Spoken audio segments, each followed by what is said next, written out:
Welcome to the Ocean Race Summit Europe. I'm Danny Washington, your host for today. It's an honor to be here with you. I'm a TV presenter and science communicator originally from sunny Miami, Florida. I began my journey studying marine biology in college and transitioned into sharing stories about science and STEM subjects on national television. Much of my work has also focused on elevating youth leadership in ocean conservation.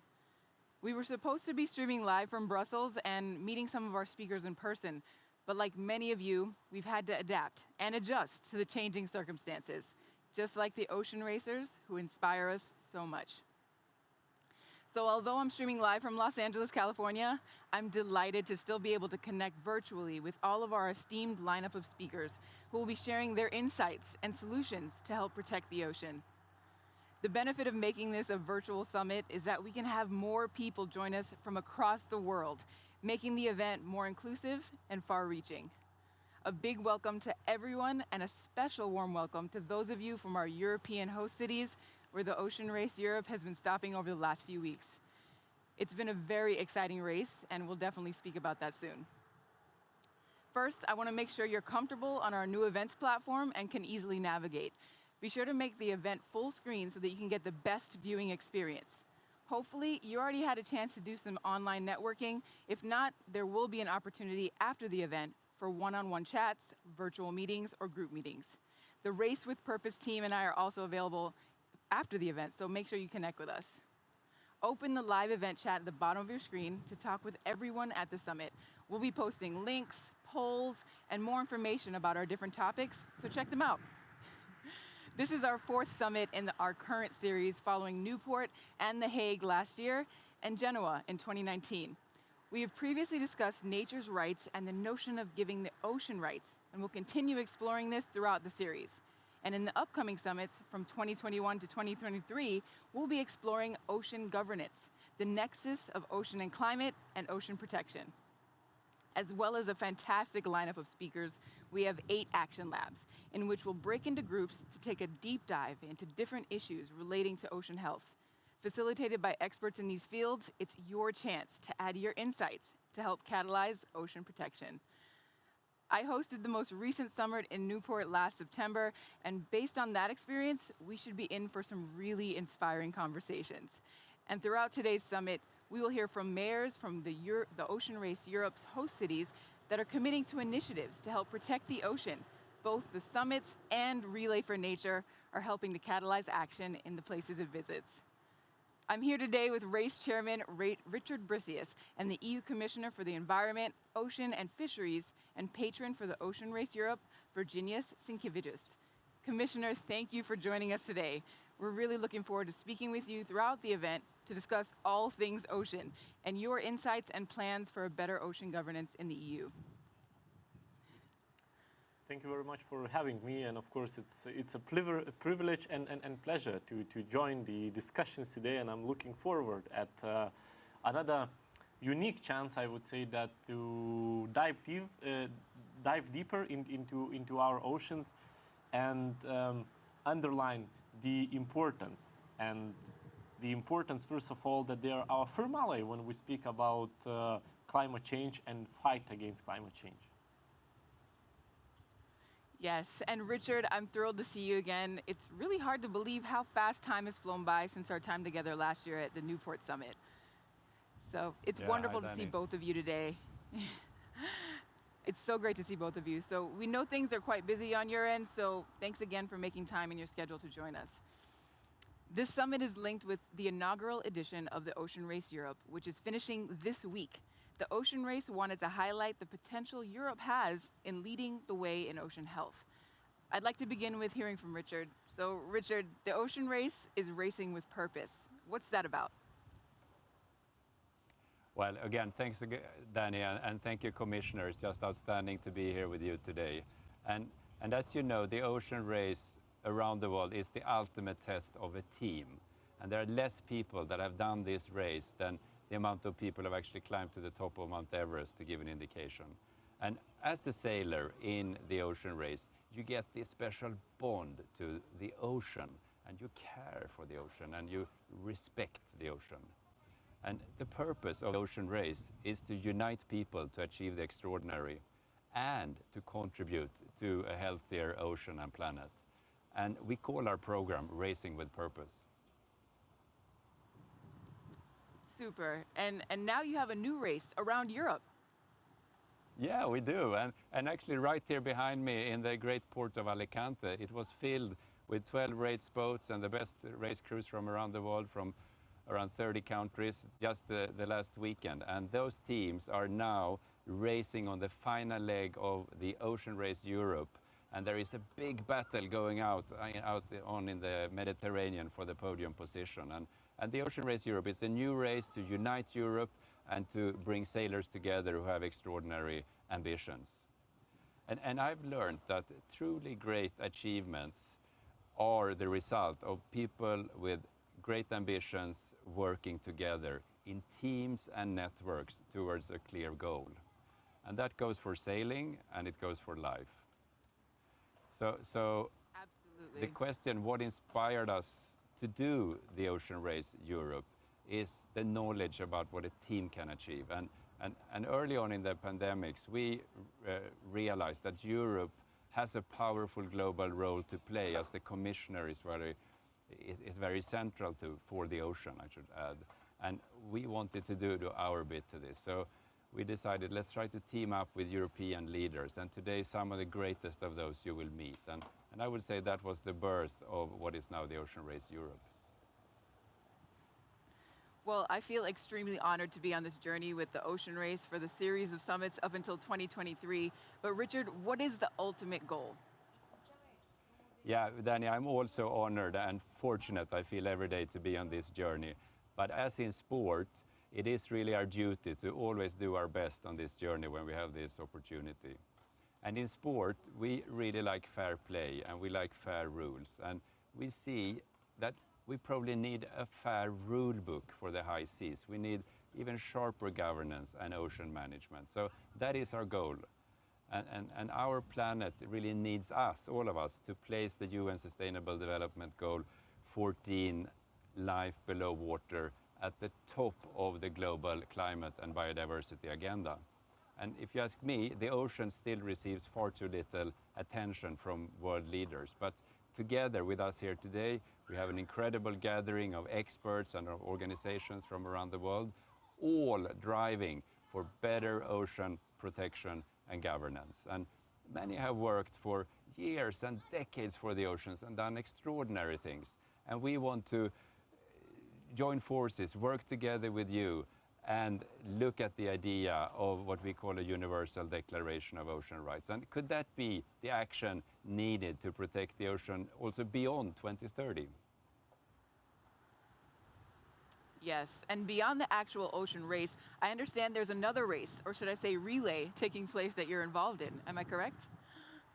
Yeah, that's right. It's another one. And we're definitely in the race for the ocean. And this we call the Relay for Nature. And it's inspired by a torch relay, I would say. And this nature's baton, it's passed from sailor to sailor on boats and also on shore, visiting stopovers and gathering messages of urgency, calling on world leaders to radically increase ambitions and actions for the ocean, for biodiversity, and for climate change. And the Nature's Baton and the Relay for Nature arrives with the fleet to Genoa tomorrow. And we all acknowledge that this is a critical moment, and this decade of action that we have ahead of us is really here now. So it's time to act, and we are bringing the Nature's Baton and the messages it collects onwards to the IUCN Congress in Marseille, to the COP26 in Glasgow, and continue. That's the Relay for Nature. Well, it is a critical time indeed, Richard. And Commissioner, you were also involved in the relay, correct? Yes, absolutely. I was one of the first baton holders to join Richard in Klaipėda in Lithuania. Of course, I was very proud, and I'm also delighted to be the patron of the Ocean Race Europe. I think it's a good opportunity to send the message through, to show that oceans is a common good which we all care about. It's not only about scientists or environmentalists. it's every European citizens who value oceans. And of course, when this message is also sent very clearly by people who does sports, who compete, I think it adds additional power. Yes, it does. So, Commissioner, with the EU having one of the largest ocean territories, I'm sure protecting it is a big undertaking. But before we get into the practicalities and plans, I'd really like to ask you, what's your personal connection with the ocean? Oh, I mean, I'm Lithuanian, and you know, we have only 99 kilometers of the ocean shore, so you value every inch of it. And if you know, you look back probably as a child, first of all, I perceived it as a place where I connect my best memories every summer, going by the seaside and spending holidays there. Then I became a minister of economy, and I suddenly realized how important spot is actually our Klaipėda port and what it really brings. Then I went deeper into really understanding that culturally and historically it was a gate of which shaped Lithuania as it is now.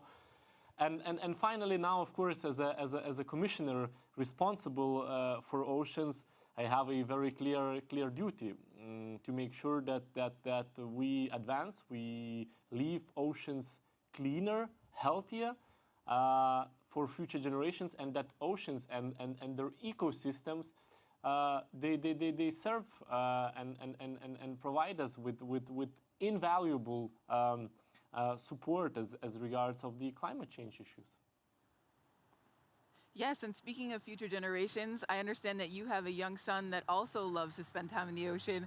What type of future do you envision for him and this new generation? And what are you hoping the state of the ocean will be when your son grows up? Probably that's the most important where I should start. My firm duty is to make sure that this planet is habitable and the oceans are clean and healthy. But I'm very proud of our young generations, because they really do and understand things which took us some time to realize. And already today, you know, my son is usually shocked when he sees someone on the beach using a plastic straw, for example. He will always pick up a trash on the beach and won't understand the reason why someone could leave it. So I think we have a great generation coming up who will love the oceans and will do utmost. But we have to make sure that we leave to them clean, and that they could enjoy those beauty of the oceans, like a coral reefs and so on.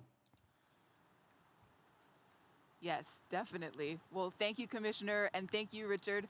We'll see you both again shortly. Thank you.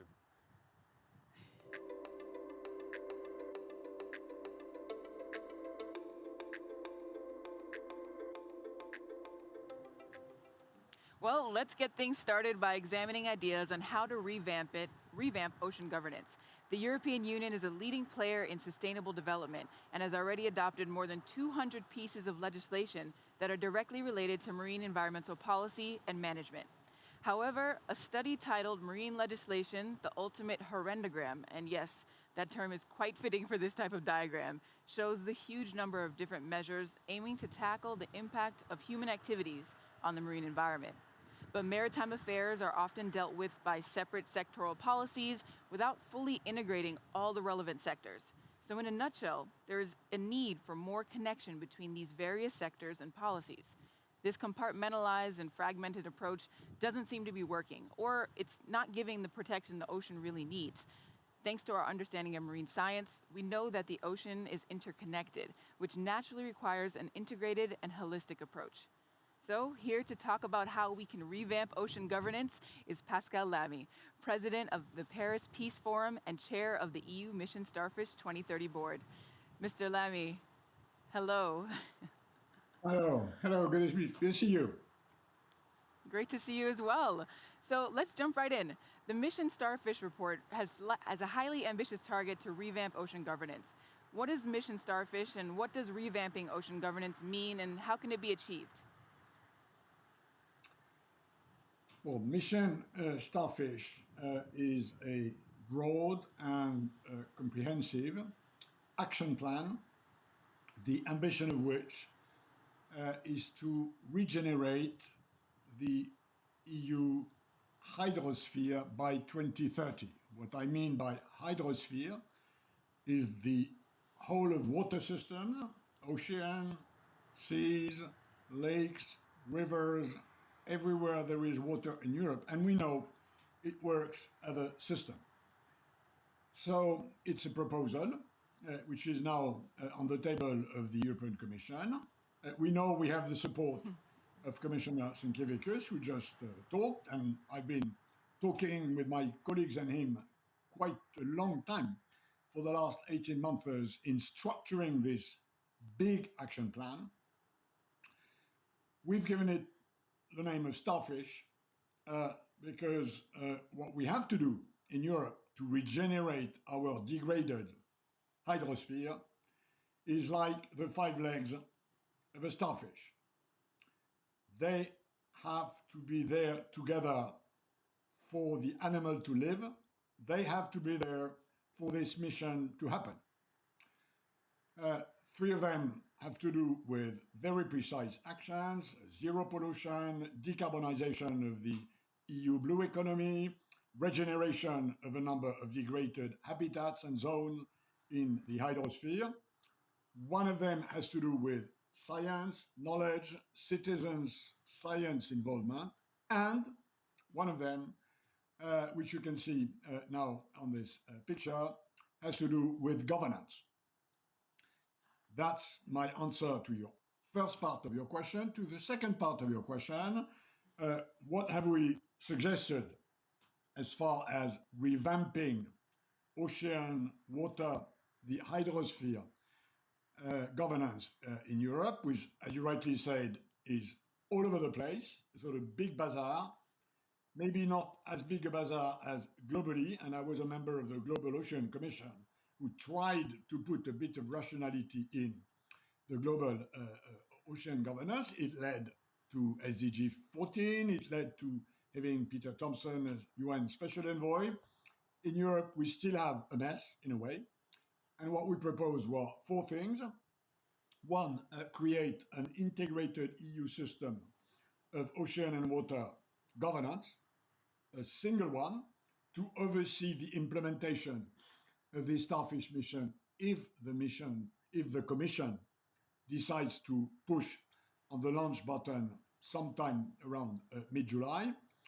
Second, deploy EU external instruments at the service of a better global ocean governance, and the EU has a number of these instruments.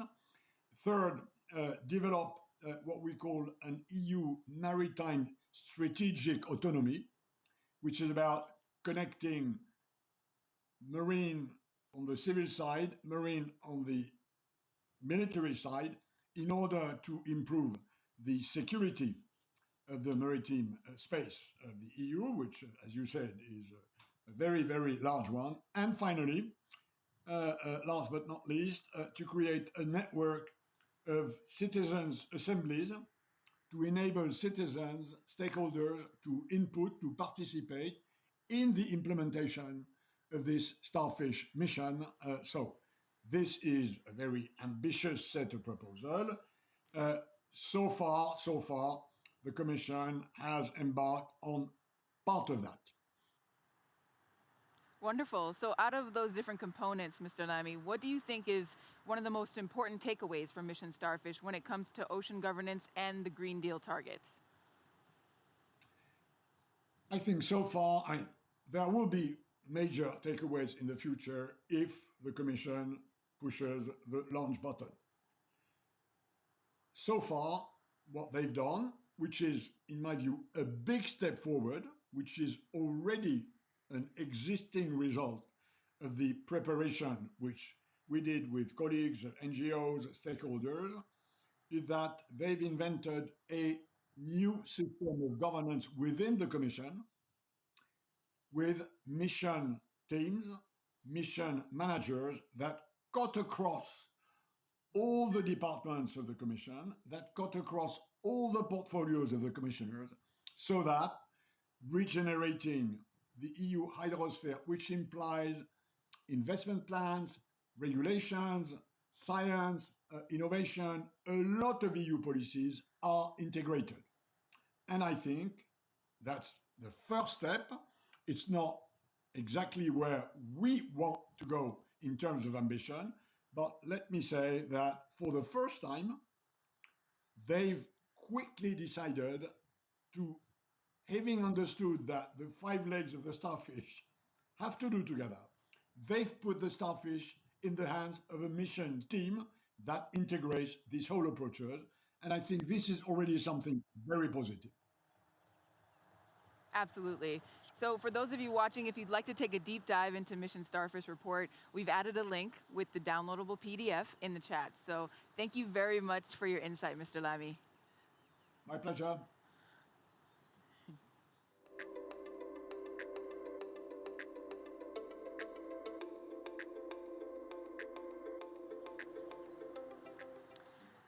As mentioned by Richard Brisius, the Relay for Nature is fully underway with Ocean Race Europe. Let's take a look at what's been happening so far. Then, right after that, we'll hear from offshore Team Germany sailor Annie Lusch, who is currently racing towards the finish line at Genoa.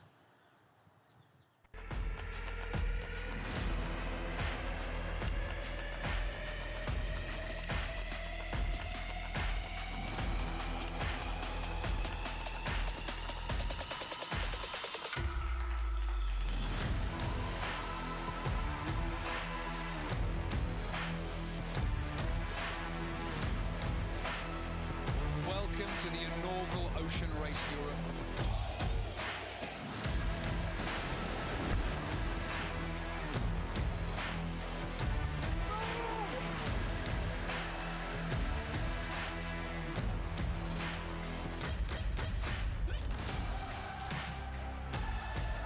The oceans are in crisis. We're doing damage that's irreversible. We need to go from words to action. We can see a lot of plastic. We need more protected areas in our hands. Cannot be a healthy planet without a healthy ocean.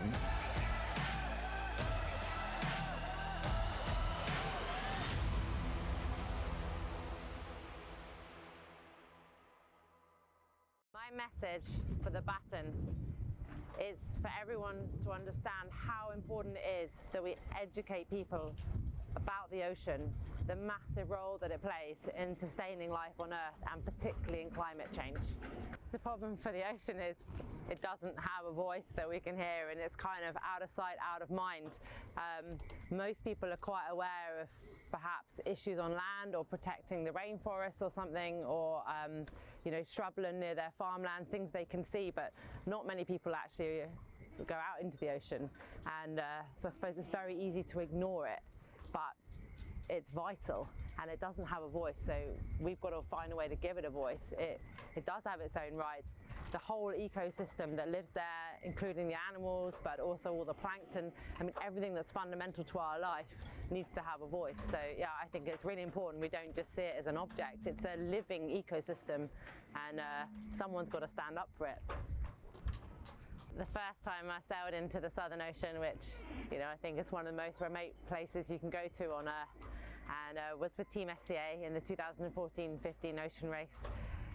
We were battling, trying to sort of sail upwind. I think it was about 50 knots. There was some hail. I was trying to drive, and I was dressed in all the latest Gore-Tex gear on the latest boat with a helmet on, and we were really struggling to kind of make headway. And then this albatross was just flying around the boat, sort of gliding gracefully past the forestay. I almost felt like it was laughing at us, like it had no problem just surviving in these really extreme conditions. It didn't need any kind of special Gore-Tex clothing or carbon boat. And yeah, that was a real moment of realizing how small we are and how huge the ocean is and all of the life that it has. We don't really know anything about it. There's a whole world out there that, yeah, it just goes on without us. The sad thing is we're having such an impact on it. So the sailors in the Ocean Race Europe are trying to play their part in many ways. On board, 3 of the boats have scientific equipment to measure the amount of carbon dioxide in the ocean, and this is sort of vital information. You know, we get to go to places that no one else really does, and we'll lead towards putting together a sort of carbon dioxide audit to see how important the Mediterranean is in absorbing carbon dioxide, and really how important the Mediterranean is in helping with the climate change issue. There's also a learning program, I suppose, really trying to educate everyone from what we see. It's fantastic. We have onboard reporters on board, and we get to see parts of the ocean no one does, and how special it is. And also, unfortunately, a lot of the plastic and the things that we see in the ocean. So I think this footage is vital just to help educate people in what's really out there and what's really going on. So the Ocean Race has developed an incredible learning program. They've got a whole load of resources to really engage kids in what the sailors are doing and how important the ocean is, the impact the ocean has on climate change. I'm actually teaching at the moment. I'm a geography teacher in Mallorca, where I live. So I have my own sort of passion for learning, really, and teaching. And my class are actually following us in this race. They're currently studying the 17 UN Goals for Sustainable Development, one of which is very, very connected to the ocean. So we're using these resources created by the Ocean Race Europe. And yeah, you should go and look at them online, because if you're a teacher, it's a fantastic resource. I think for all of us, just going out in the water was just the sense of freedom that you don't get to have normally when you're a child. You know, people always looking out for you, and when you're out there in your little boat, you're just in control. And that stayed really throughout my whole career. There's nothing quite like just being out there. That is so fantastic. And as you can see, things are changing rapidly here in Los Angeles. The sun is about to rise over the mountains. It's just a beautiful day here in California. But it's even more wonderful to see all of the teams that are getting involved and collaborating with scientists and government leaders in this greater mission for the ocean.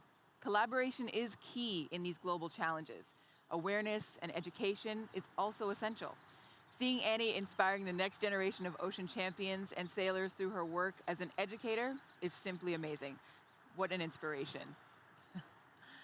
Awesome. So next up, we'll be joined by another sailor who is aiming to lead and inspire sustainability within the sporting sector. I'm excited to be joined by Mark Towell, CEO of 11th Hour Racing Team, who is currently in Genoa, waiting for his team to come in very soon. Hey, Mark. Hey, Danny, how are you? Nice to see you again.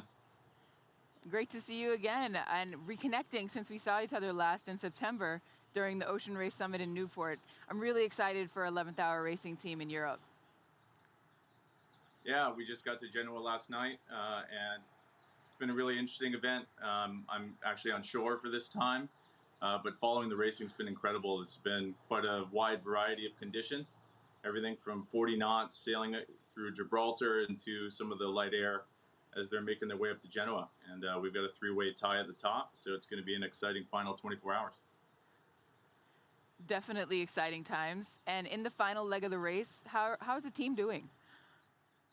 Yeah, they're doing well. I think anytime you're sailing in a patch of light air for an extended period of time, it requires an immense amount of mental focus. And in addition, it's been quite hot out there, so I think they're very eager to get in and have a shower and probably cool off a little bit.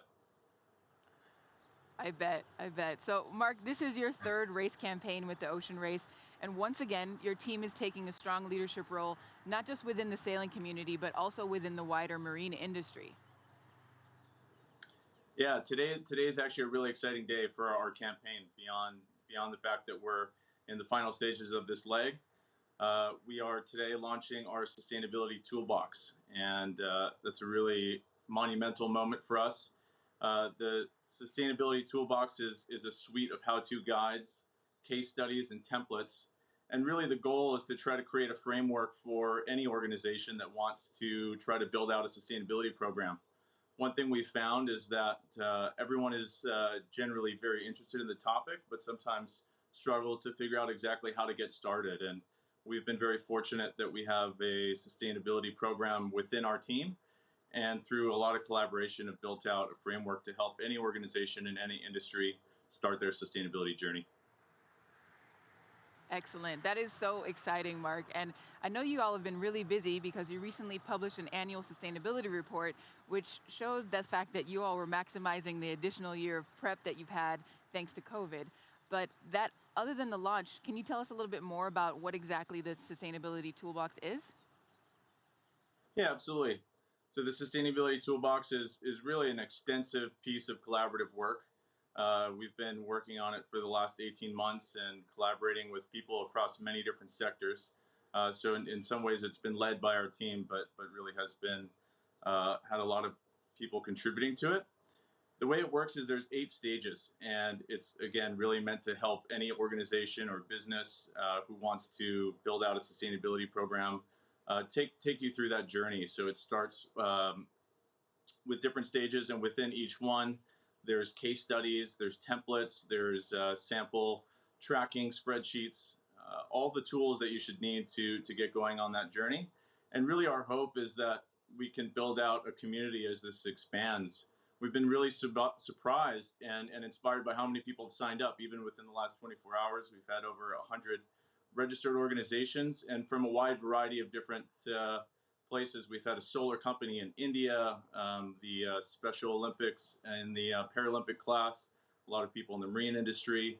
So there's definitely some strong interest for this, and the long-term vision is that we can leave a legacy and try to create a community around pushing these topics forward. Wow. Well, that sounds like an incredible resource. We've placed a link in the chat for all of you tuning in to check out the Sustainability Toolbox from 11th Hour Racing Team. So whether you're a sailing team, sports facility, or just a curious individual, this toolbox sounds like it's worth exploring. So you can find out more all about the toolbox with the 11th Hour Racing Team sustainability crew in the networking rooms after the closing of the event.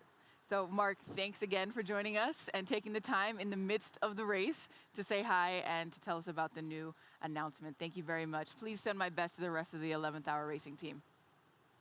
Will do. Thanks, Danny. Ciao from Genoa.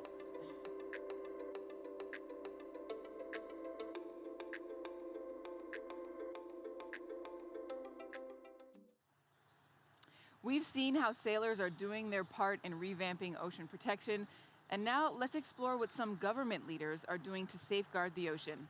Shortly, we'll hear how the European Commission plans to help protect this precious resource.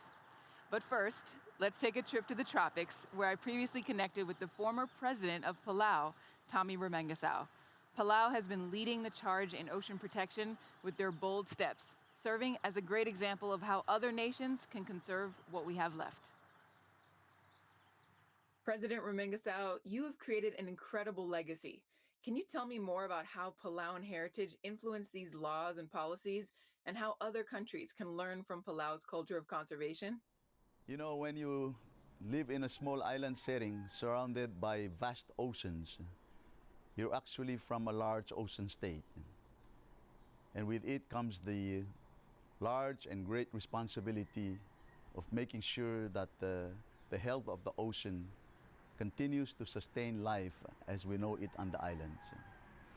Throughout our history, our culture and traditions have always taught us that you must think about the future. Don't just think about yesterday and today, think about the future.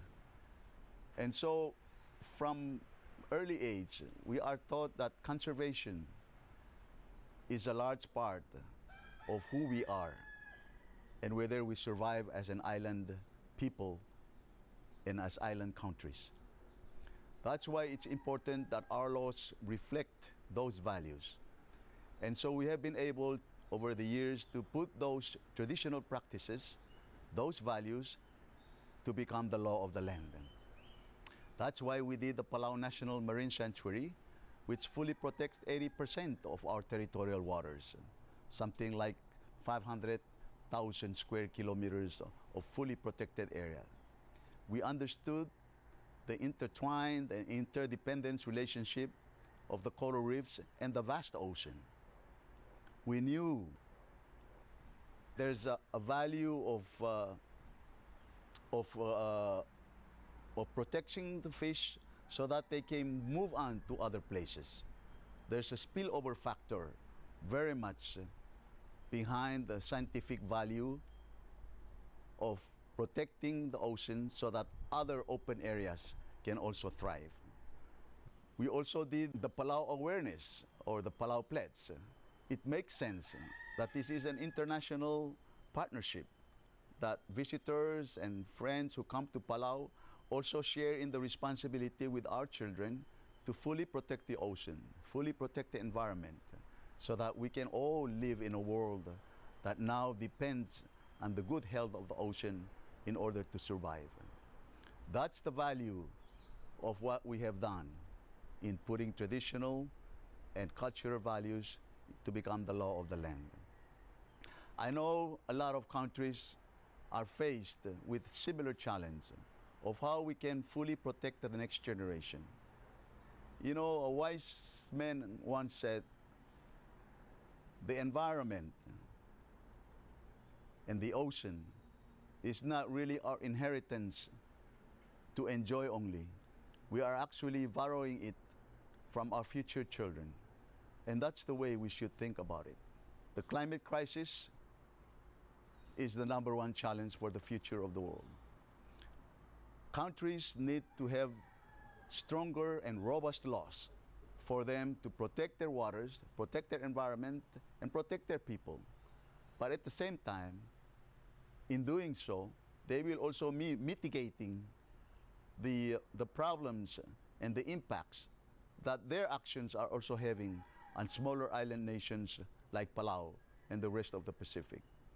So there's an intertwined, an interdependence relationship and partnership that must be in place if we are to ensure that, yes, there is a bright future for our children.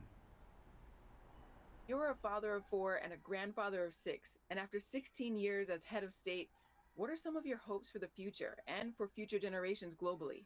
My hope actually is with the younger generation, because when I look at what needs to be done, I hear the voices of the young people much stronger than the leadership and the generations of the leadership. Our hopes is that they grow up to take the responsibility of the government, the private sector, and the NGOs, and truly accelerate the pace of actions that needs to take place. And I'm very heartened, I'm very pleased when I see the movements of many generations of youth today, you know, fighting for a better future for them. To me, it takes the heart first before the action comes. And that's my one wish, that's my hope, and that's my dream. What a fantastic legacy to leave.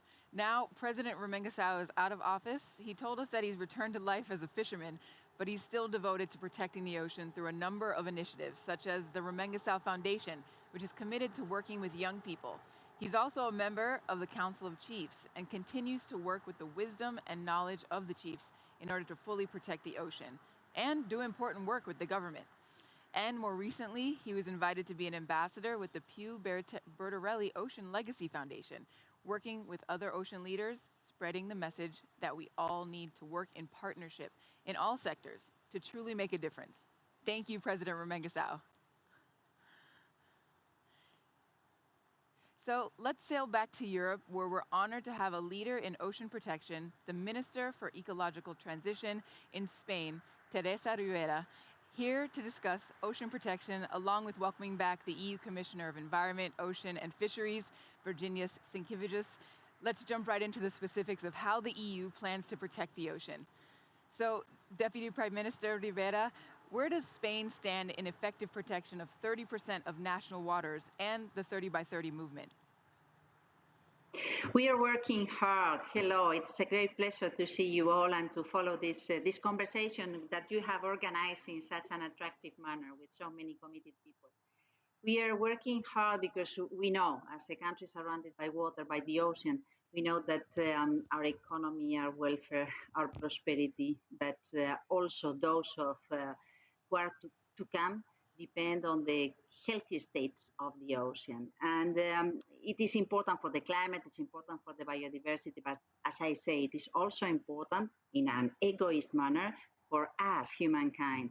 So we have been working hard in a program that tries to understand how we can characterize those areas that we want to protect. There's a symbolic reference to achieve 30% of the ocean surface being protected by 2030.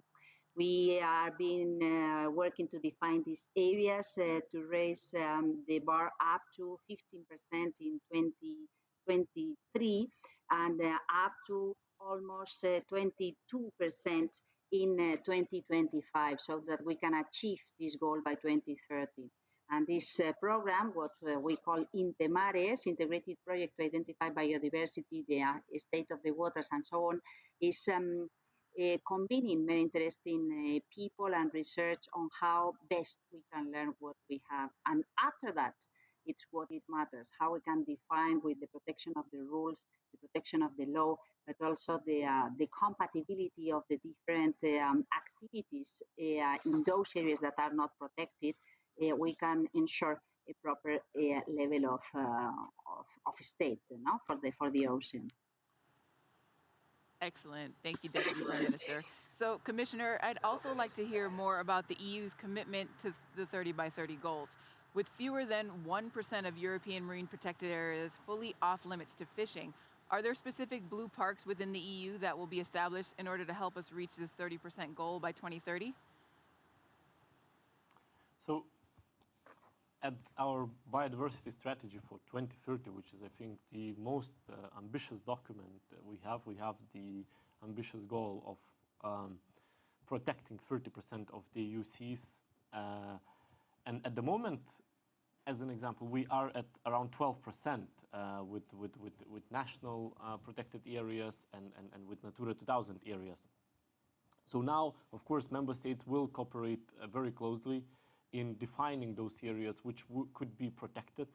And together, of course, member states, stakeholders are currently consulting and finalizing the most important criteria, because we don't want it to only establish and call a 30% protected areas. We want to really protect it and ensure that it's monitored, it's taken care of.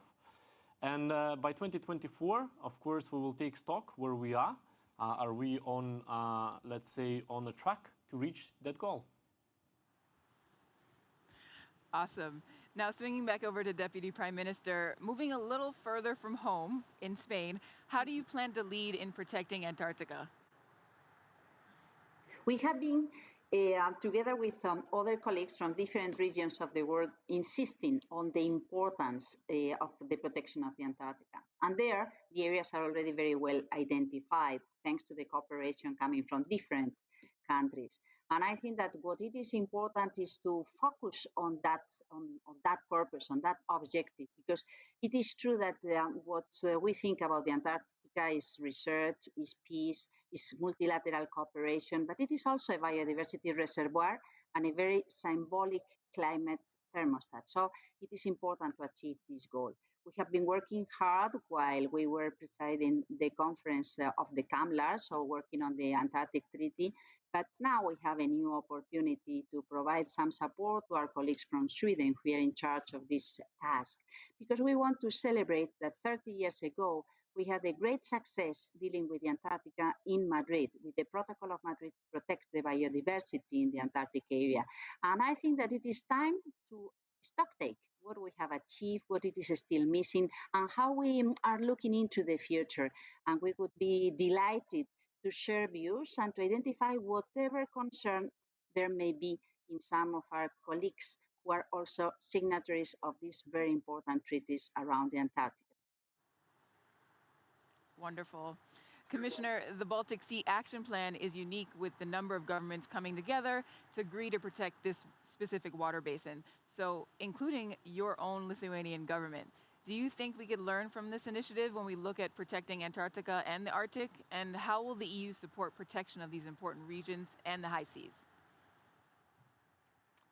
So absolutely, it's a good example. First of all, it's a good example because of cross-sectoral cooperation, because countries which share the coast of the Baltic Sea, and especially their ministers, agreed to work together. And ministers responsible not only for environment, which is you don't need an extra effort convincing them, but actually ministers responsible for agriculture, ministers responsible for fisheries. and they all signed a declaration with clear goals, which has to be reached. And this year we will take stock of what happened through the year. But most important, that everyone is rowing the same direction, and out of that, the Baltic Sea will only benefit. Now, speaking, of course, about Antarctica, and I'm very thankful that Teresa is here. She's a great leader and an inspiration. She was hosting the chair of CAMELA not so far ago. And in April, I hosted a ministerial meeting with most ambitious countries, where we, of course, discussed our way forward in establishing marine protected areas in East Antarctica and Weddell Sea. And that would be unprecedented marine protected areas, by far the largest in the world. And what I'm particularly glad about that New Zealand and the US joined as the co-sponsors, of course, throwing their weight behind our proposal. And I think this also gives additional boost. We'll definitely going to do more. I hope that we're going to have another ministerial in September, where by that time we will outreach to other CAMELA members. And then, of course, we're going to have a meeting of the parties, where Sweden is going to host it as a chair, and hopefully we'll be able to reach an agreement. Speaking about the Arctic policy, I'm particularly happy that we have an international agreement on protecting unregulated high seas fisheries in the central Arctic Ocean.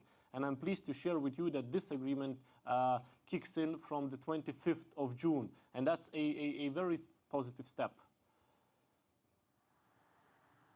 A positive step indeed. And can you provide just a few more specifics, please, especially regarding the United Nations Biodiversity Beyond National Jurisdiction Agreement, BBNJ?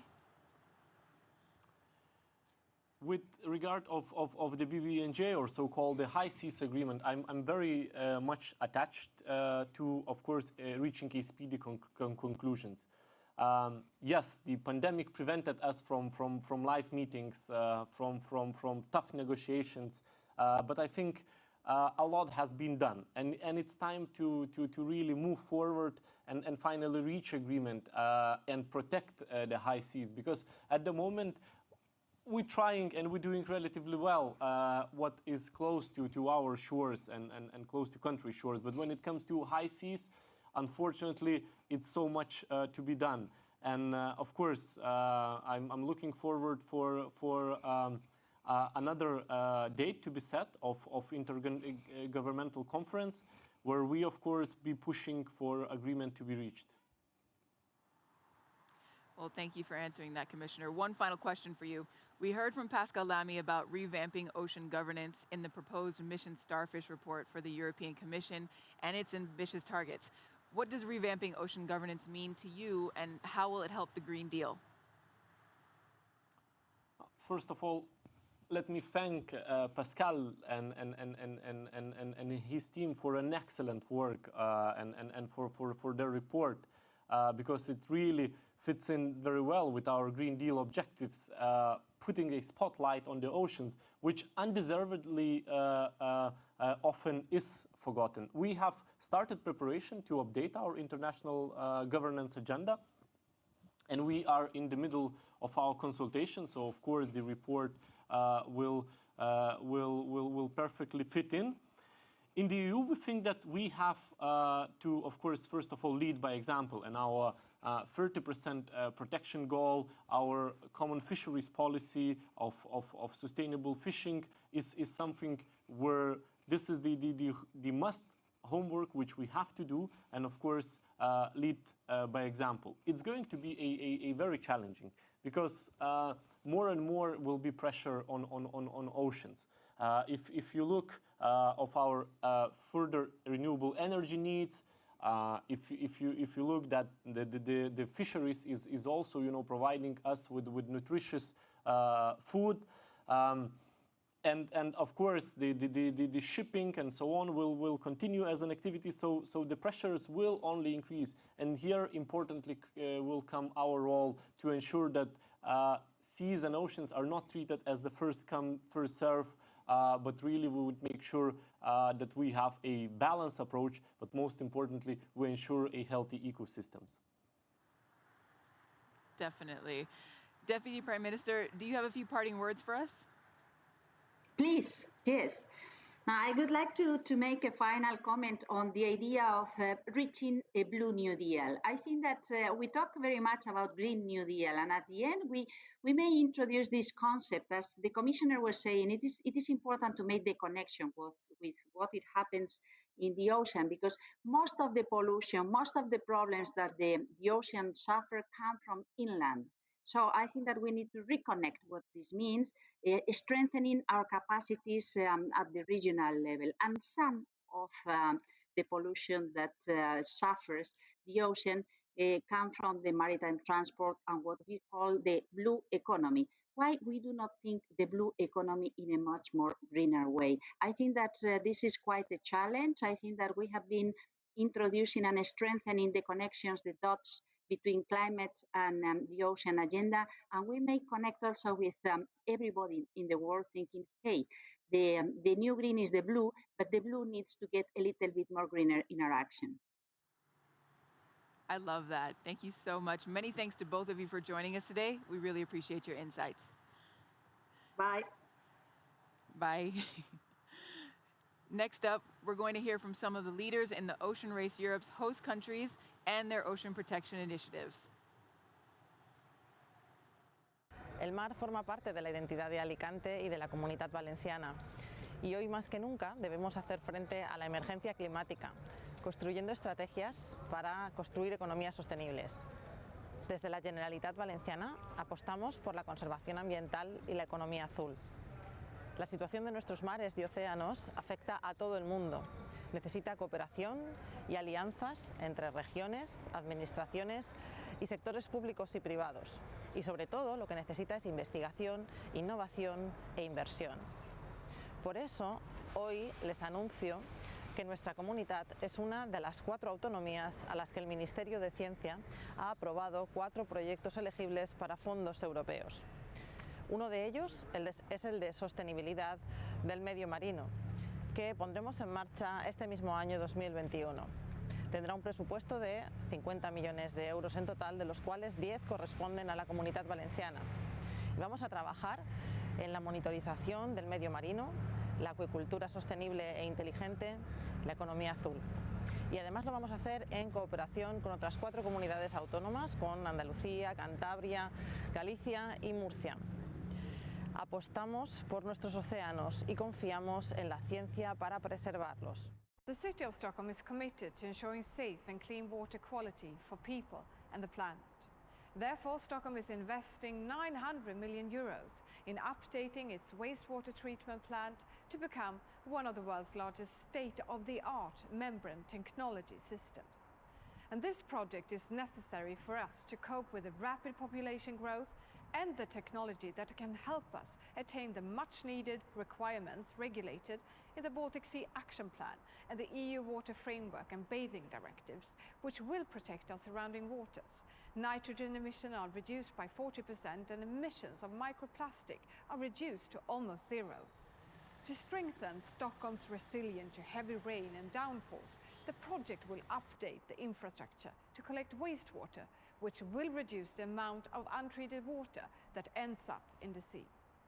And we are excited to implement this new system, which will be completed by 2029, helping to keep our water clean for future generations. And we encourage other nations to also consider their water infrastructure plans in our blue-green recovery. It's truly fantastic to see these compelling actions being taken in the host cities, the Ocean Race Europe, and these important commitments to innovation and protecting the ocean. What an exciting experience so far. Now, before we continue, I'd like everyone to take a moment to breathe together.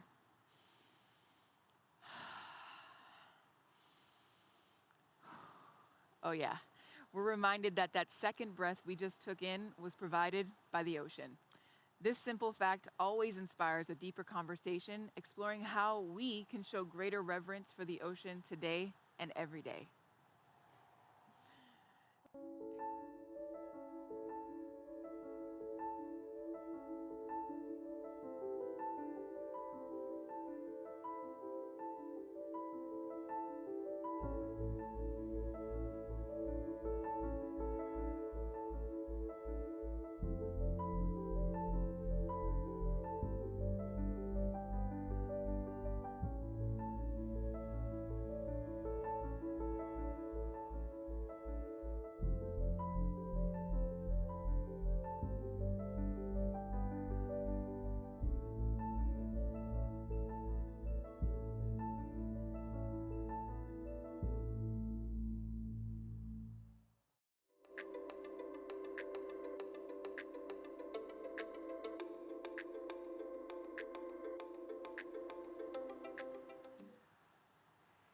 What a beautiful reminder of why we're gathered here today. Many of us have different ways of showing reverence by applying our own skills and knowledge to the mission of ocean protection. But one particular action is necessary, a necessary step towards solidifying true respect for the ocean. Rights for the ocean itself. Our human society provides a plethora of inalienable rights to individuals and communities, but there is still much work to be done in this arena when it comes to nature and the ocean. Here to explain a bit more about the fundamentals of nature's rights and Earth jurisprudence, Mamta Ito is joining us. Mamta is the founder of NGO Nature's Rights and a leading expert and advocate for the rights of nature. Greetings, Mamta. We're so thrilled to have you here. Hi, it's really a pleasure to be here today, Danny. Thank you. Yes, so Mamta, what are the rights of nature and how can they transform society? So the rights of nature are the idea that if a corporation can have legal personality and rights, why not an ecosystem? But it's so much more than just that. It's about using law as a vehicle for societal transformation and re-establishing ourselves in the web of life as a regenerative and a healing presence on the planet. The rights of nature actually form the fundamental basis of our own human right to life, from which all of our other rights and freedoms emanate. Yet, we don't even acknowledge it in our legal system. And this is why we have the problem. If we look at our current society as an iceberg, we see only what is visible above the waterline, all the interrelated crises. But what we don't see are the invisible structures and systems, the paradigms of thought and consciousness that generate these results on autopilot. What happens below the waterline is a degenerative cycle based on separation consciousness that leads to a mechanistic paradigm and fragmented systems that work in isolation to each other, like you pointed out earlier. At present, the law doesn't recognize a relationship between us and the rest of nature, yet it's our most fundamental relationship. In law, nature is treated as objects, property, and resources rather than the source of life. And this is what actually makes it legal to have an economic system based on infinite growth, an agricultural system that poisons the earth and getting our energy in ways that deplete nature faster than she can replenish. All our societal solutions, however, act on the top level, the tip of the iceberg, on crisis management. But to get a lasting solution, we must also act on the lower levels of the iceberg. And for that, we need the law. We need the law to be on our side. Instead of legalizing and institutionalizing harm, which is what is happening at the moment, law has to scale up regenerative solutions. And it must also protect life over interests, which is what we do with nature's rights. We change the paradigm, we transform the system, and most importantly, embody the change. So we start with unity consciousness, with the human being part of nature, embedded in the radically interconnected web of life, which leads to a holistic paradigm, whole system structures, which give very different results.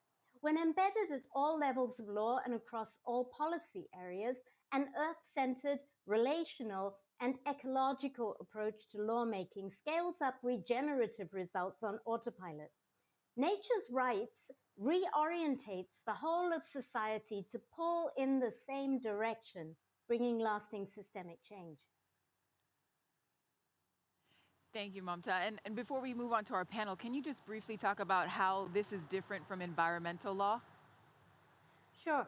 So environmental law operates in isolation to the other major laws and policies that affect nature, like the laws affecting economy, agriculture, energy, and so on.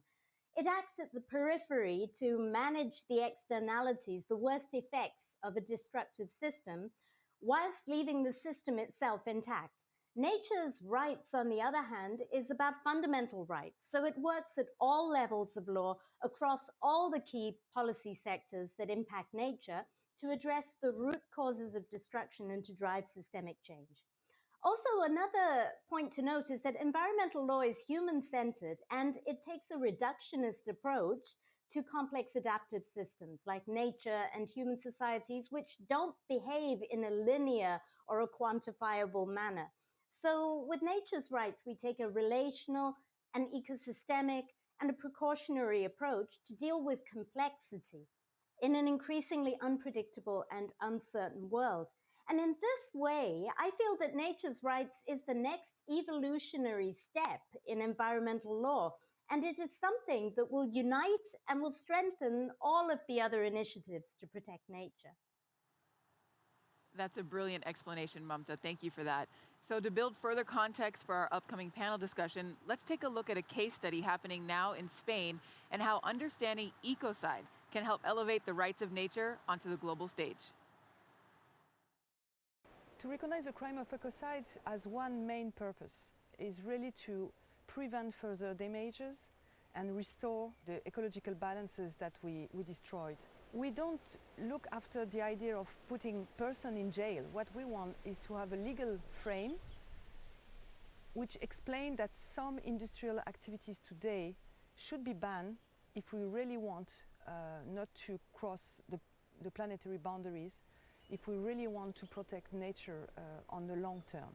And so the crime of ecocide is really the crime which is missing in international law today, to regulate all the activities and to oblige the corporates and the states to disinvest in fossil fuels, to stop, for example, in the ocean, industrial fishing, to stop mining everywhere without any due diligence. We really need today to ask the states to protect the ecosystems where they have an impact. Pues mira, el Mar Menor es la mayor laguna salada del Mediterráneo. La riqueza y el valor ecológico de esta laguna hace que goce de figuras de protección, de figuras legales de protección, tanto en el ámbito nacional como europeo e internacional. A pesar de todo esto, el Mar Menor ha estado sufriendo una crisis ecológica que lo ha colocado al borde del colapso. Esta gran crisis se debe a un modelo de desarrollo desde los años 70 que no ha tenido en cuenta las leyes naturales de la laguna y las necesidades ecológicas de la laguna. Por ejemplo, toda la basura de la minería cargada de metales pesados, un desarrollo urbanístico salvaje alrededor de la laguna y en sus riberas, un modelo intensivo e industrial de agricultura que contiene nitratos en las sustancias agroquímicas. My hope is that the crime of ecocide will permit to recognize a legal statute to the commons, the natural commons, and specifically the oceans, the high seas. Why? Because the high seas are not under the sovereignty of any states, but are exploitable by everyone. Si el Mar Menor consigue derechos, el Mar Menor será respetado teniendo en cuenta su propia estructura interna, su propia funcionalidad y sus necesidades ecológicas.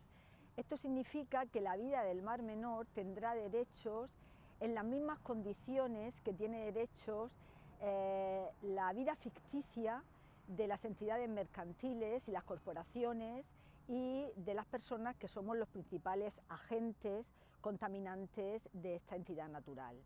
Lo cual significa que reconocemos la verdad ecológica de que la naturaleza no pertenece al ser humano, sino que el ser humano es una especie más que pertenece a la naturaleza. Por tanto, es un avance en igualdad, es un avance en paz y es un avance en una vida en armonía con el medio natural. The crime of ecocide, if it is recognized, will permit to sue states or corporates when they commit ecocide within high seas. More media, more politicians, more parliamentarians, and even the Pope now request to recognize the crime of ecocide. So I believe that this crime will be recognized in the next decade. These interesting initiatives make you wonder how approaching ocean protection from a different perspective and framework might actually work. Here to discuss more on this, Mamta and I are joined by Kilian Lohan, Vice President in charge of communication in the European Economic and Social Committee, and Marie Toussaint, a Green member of the European Parliament. Welcome to you all. Hello. Thank you. Kilian, I might start with you. Why were the European Economic and Social Committee interested in undertaking the study on the fundamental rights of the Nature Charter for the EU? Sure. Thanks, Danny. Thanks for having me here today. Well, firstly, the boring bit to explain what the European Economic and Social Committee is. It's one of the EU institutions, and we're made up of representatives of civil society organisations. So our role is to give the perspective of civil society to the legislators at an EU level. So effectively, we respond to proposed laws and say where the proposals could be improved. And one area of interest that I worked on was on the subject of climate justice. That's what led me to work on the nature's rights issue, because I wrote there about what we mean by justice or fairness in terms of climate action. And quickly we got to the point that within our societies, we have a means of ensuring fairness that is our justice system, as Mamta has just described. And it's part of our systems, part of our societal structures. And in that system, we give recognition and legal personality to people and to corporations. Now, looking at this in the context of the Sustainable Development Goals and our Sustainable Development Commitments, we have three distinct elements to that which require balance, namely the people or the social element. Then we have the economy and the business element. And both of these, as I've said, are recognized within our judicial system. But there's a third element, the environment or nature, which is not recognized, at least not to the extent that we want it to be. Therefore, it was a very pragmatic approach to propose that it's essential to ensure fairness and justice, that we need to give recognition in terms of rights and legal personality to nature. Indeed, my feeling is that there's a certain irrationality in having systems that undermine nature, because we have a society and communities completely locked in with the economy. If you have economic problems, you have social problems, and the economic systems are primarily linear, based on extraction of raw materials from nature, powered primarily by energy sourced from nature, a model that has led us to the current crisis of climate and biodiversity, both of which are on the brink of collapse, not to overstate the problem. So this logically led me to want to commission a study, as you asked, on a Charter of Fundamental Rights for Nature, to try and achieve balance, for consistency with Sustainable Development Goals, for fairness and for justice. And we were very lucky to have somebody like Mamta to take a leadership role in developing this kind of study. And let me just say that approaching the rights-based approach for me is a very practical way to achieve systemic change. We talk about it a lot, but then when we get down to the practicalities of what needs to happen, I think changing the systems and creating systemic change by establishing a new set of rights is something that can really deliver the change that we so desperately and urgently need. I couldn't agree more, Kilian. Thank you for that. And if anyone's interested in knowing more about the Fundamental Rights of Nature Charter study, you can check out the link in the chat box. And you can also join Mamta and colleagues in Action Lab 1 very soon to learn more. So going back to you, Mamta, what does the EESC study propose, and how does it support other existing EU initiatives?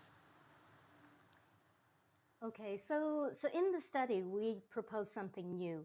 a rights-based, whole systems overarching legal framework to unify and create coherence between the different policies, laws, and initiatives, which, as you mentioned before, are currently in a state of fragmentation and work in isolation to each other.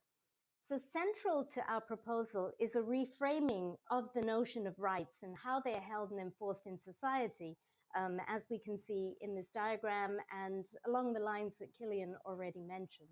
So if we look at the diagram on the left, the three circles model of sustainability, our current sustainability model, where we have people, we have economy, and we have nature. But we have them as interlocking circles. So there's an assumption that they can operate independently of each other. But in reality, what we have in life is a bit closer to the model in the middle, which are the three concentric circles. Because the only circle that can operate independently of the others is nature, because there is no economy without a human society, and there is no human society without nature. So what we have is a natural systemic order, a natural hierarchy of systems. And if we are to map on that a rights-based framework, as we can see in the current sustainability model, we have human rights, we have economic rights, but human rights are not enforceable against corporations. And nature's rights are not even in the picture. So if we were to come back to the middle model, we have nature's rights, we have human rights, and we have economic rights in a synergistic, relational, and ecosystemic relation to each other. So you wouldn't have a corporate right that would undermine a human right, because it would be unraveling the very system from which it derives. And you wouldn't have a human right or a corporate right that would work against nature's rights, because again, you're unraveling the source. It's irrational. And so the model on the right, if we are to map on these three circles, we make them three-dimensional. We add a fourth circle at the bottom representing the planetary boundaries. And we map the UN Sustainable Development Goals on the top three circles corresponding to economy, to human society, and to nature. What we have here is the integration of these well-known indicators that we already have, along with a rights-based framework for enforcement, where nature's rights includes, or it has embedded within it, human rights, and that has embedded within it economic rights, all acting synergistically to support each other. So currently, there is no legal framework to enforce sustainability or the planetary boundaries or the Sustainable Development Goals. So what we're proposing in the Charter is an actual legal framework to enforce all of this. Thank you, Mamta. And yeah, speaking of legal frameworks, I'd like to move on to Marie. So how can nature's rights be brought into the EU legal framework, and how can these rights help deliver the Green Deal?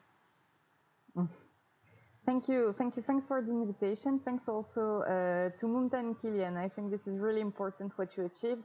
And as we are talking here about oceans with all these beautiful images and this breathing exercise that you made us doing, I really do think that it's time that we think over what are the legal statuses of these global commons, natural global commons, and think over what do they need. And they have the right at least to regenerate and to be respected. And I think that this is something that we must understand, especially since we damaged so much the oceans. So it's time that we take this page on. And of course, this is possible. This is possible in many ways.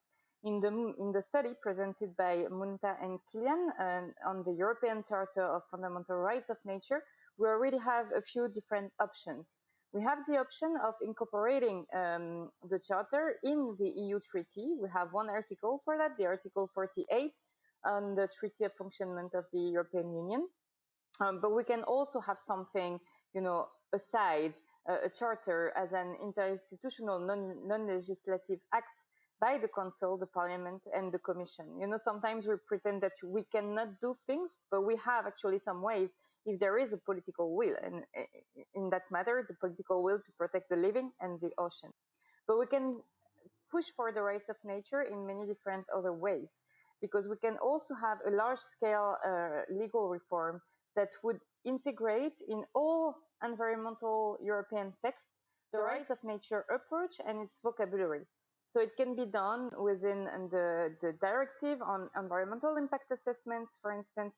It can be done on the directive on environmental liability or on the directives related to access to justice. We can work towards the right of nature in many different ways and have a political umbrella like the Green Deal is. The Green Deal is about changing 50 different pieces of legislation to reach our environmental goals. We could have the same with a rights of nature umbrella, which would, lead us to change all the different laws. Or we could also have something that I'm promoting for a few years now, which would be an environmental treaty, because we have a treaty on the functionment of the European Union. We have human charters, European Convention on Human Rights, but we don't have any environmental treaty. And this is also one of the initiatives that we could push for. But of course, for that, we need to reach out political majority, and this is something that we still need to work on. But I do believe that things are changing a lot, because we are calling now in the European Parliament for the recognition of the intrinsic value of the ecosystems and for granting a legal status to the ancient and primary forests. So one day we can do it also for the oceans and for the rest of the ecosystems. Now, Marie, you work with Valerie, who was in the video we just watched. What progress is being made on ecocide in Parliament? Well, this is a good question. Thanks for asking it, because we are making a huge progress towards the recognition of ecocide.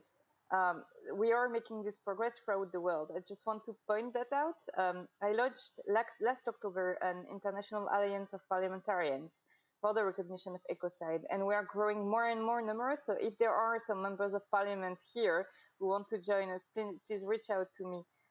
It's moving in Brazil, in Bolivia, in Mexico, in different countries of the EU. So we don't have time to dig, but it's really interesting to see how things are moving now. In the European Parliament, we have also reached a few successes that are really valuable. First of all, the European Parliament called in January for the recognition of ecocide at the international level, so within the International Criminal Court, in a text dedicated to human rights. Last week, the European Parliament called again for the recognition of ecocide as an international crime in the context of the fight against biodiversity. And maybe someday we will also call for the recognition of ecocide in the context of the fight against climate change.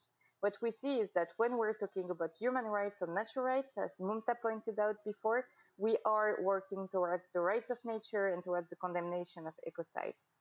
But we also move towards the recognition of ecocide in the EU law, inside of the EU, and not only at international level. So in April, we were working on the environmental liability of companies. And in this text, we are asking for studying the recognition of ecocide within EU law, within the EU territory. And we can do it, and we have an opportunity, because in the end of the year and the beginning of 2022, we will revise the directive of 2008 on the protection of the environment through penal law. And this is a place where we can push for the recognition of ecocide and compel the member states to write the crime of ecocide into their own laws. I have to say as well that, of course, penal law is a lot related to national law. It's really the sovereignty considered today as the sovereignty of the member states, which is a problem when we talk about natural global commons, right? Because this concerns us all. But things are also moving inside of the countries. We are working at the moment in Sweden, in France, in Spain, in the Netherlands, all places where we could have ecocide at some point. But things are more advanced even in Belgium, because Belgium was the first EU countries to support the recognition of ecocide at the International Criminal Court level, and also is currently working on the inscription of ecocide in its own law. And if we move all together in the same direction, then we will manage to get ecocide into the law more quickly than we would have thought a few years ago. Well, Marie, let's bring the Commissioner back into the discussion to understand the EU's position on nature-based rights and any plans for the future. So, Commissioner, previously we spoke of Mission Starfish, revamping ocean governance. What do you think of the whole systems approach of the nature framework?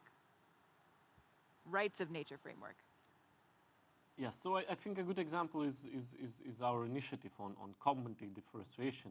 A trade-based approach can be faster win than developing new category of crime. But the fact is that we need effective tools and effective enforcement to protect nature, and certainly both tracks has to not to exclude each other. And of course, utmost importance here comes in access to justice. And therefore very important citizens and NGOs participation and of course their rights to bring legal challenges, including to protect nature. And I think this is a best way to guarantee the rights of people to obtain information, to actively participate in decision making, and of course take legal actions. Thank you, Commissioner. So do any of our panelists have a question for the Commissioner? Marie, I believe you had one. Yeah, if I can. And hello, Mr. Commissioner. Well, we have already met a few times and discussed about the rights of nature idea and concept. But as you just saw, we have here different studies, especially the one from the EESC and different other leads to recognize the rights of nature. I don't know if one of these leads impacts you more, and if you think that one of them could be interesting, and how could the Commission engage in such an initiative? I think, as you know, Commission is always open to discuss and look what could be angles of engagement, and where we could begin. As you know, Commission has a right of initiative, and we always eager to give people more rights, to give, of course, NGOs their rights of having a chance of legally defending nature, because nature cannot defend themselves, and I think access to justice is a crucial. Yes, access to justice is crucial. I want to say thank you to all of you for your input and contributions today. It's great to see this work being undertaken and energizing movement behind all of it. So how can we help influence a more robust protection of the ocean by giving it the rights it deserves? Thank you all so much. Thank you, Danny. Bye-bye. Danny. Goodbye, thank you. Exciting day with the race arriving and finishing up very soon in Genoa. Now we'll hear from their mayor about upcoming commitments to a healthier ocean. We are particularly excited to host here the arrival, the last leg of the Ocean Race Europe. And in 2 years from now, in 2023, we will host also the last leg, the grand finale of the All Around the World Regatta. Those two events are really important for us, together with the message that the Ocean Race is sending to the world. We need to respect the ocean, we need to protect the ocean, and we need to leave the ocean better than what we found. That's exactly our mission. And we, as a city of Genoa, are particularly committed to that, and we would like to step forward and to show everybody what we can do, what we are doing, and what we'll do in the future. First point, we are committed to increase the number of blue flags. As you know, in Italy, the blue flags are particularly significant because they include an area where the seawater is particularly clean and very well protected. Today, Liguria and Genoa got the highest number in Italy, and Italy got the highest number in the Mediterranean area. So we would like to continue to do that and having even more blue flags in our area. Second point, we are fully committed in 2025 to have the full city of Genoa with public transportation without emitting CO2 anymore. So green energy, fully renewable, that will be a big step, and we are fully committed. We are on the range to achieve the goal in 2025. And third, and this is really something that will put Genoa at the head of any other harbor in the world, we are fully committed in having Genoa as the first harbor that will be completely sustainable from the environmental standpoint. So all the energy in the harbor will be green, will be without any CO2 emission, and will be fully renewable. We are working on that. We are working also with the help of the European programs, and we are committed to do that in the next few years up to 2026. That will be a great achievement and a demonstration to everybody that we are not only involved in the program, but we are fully committed.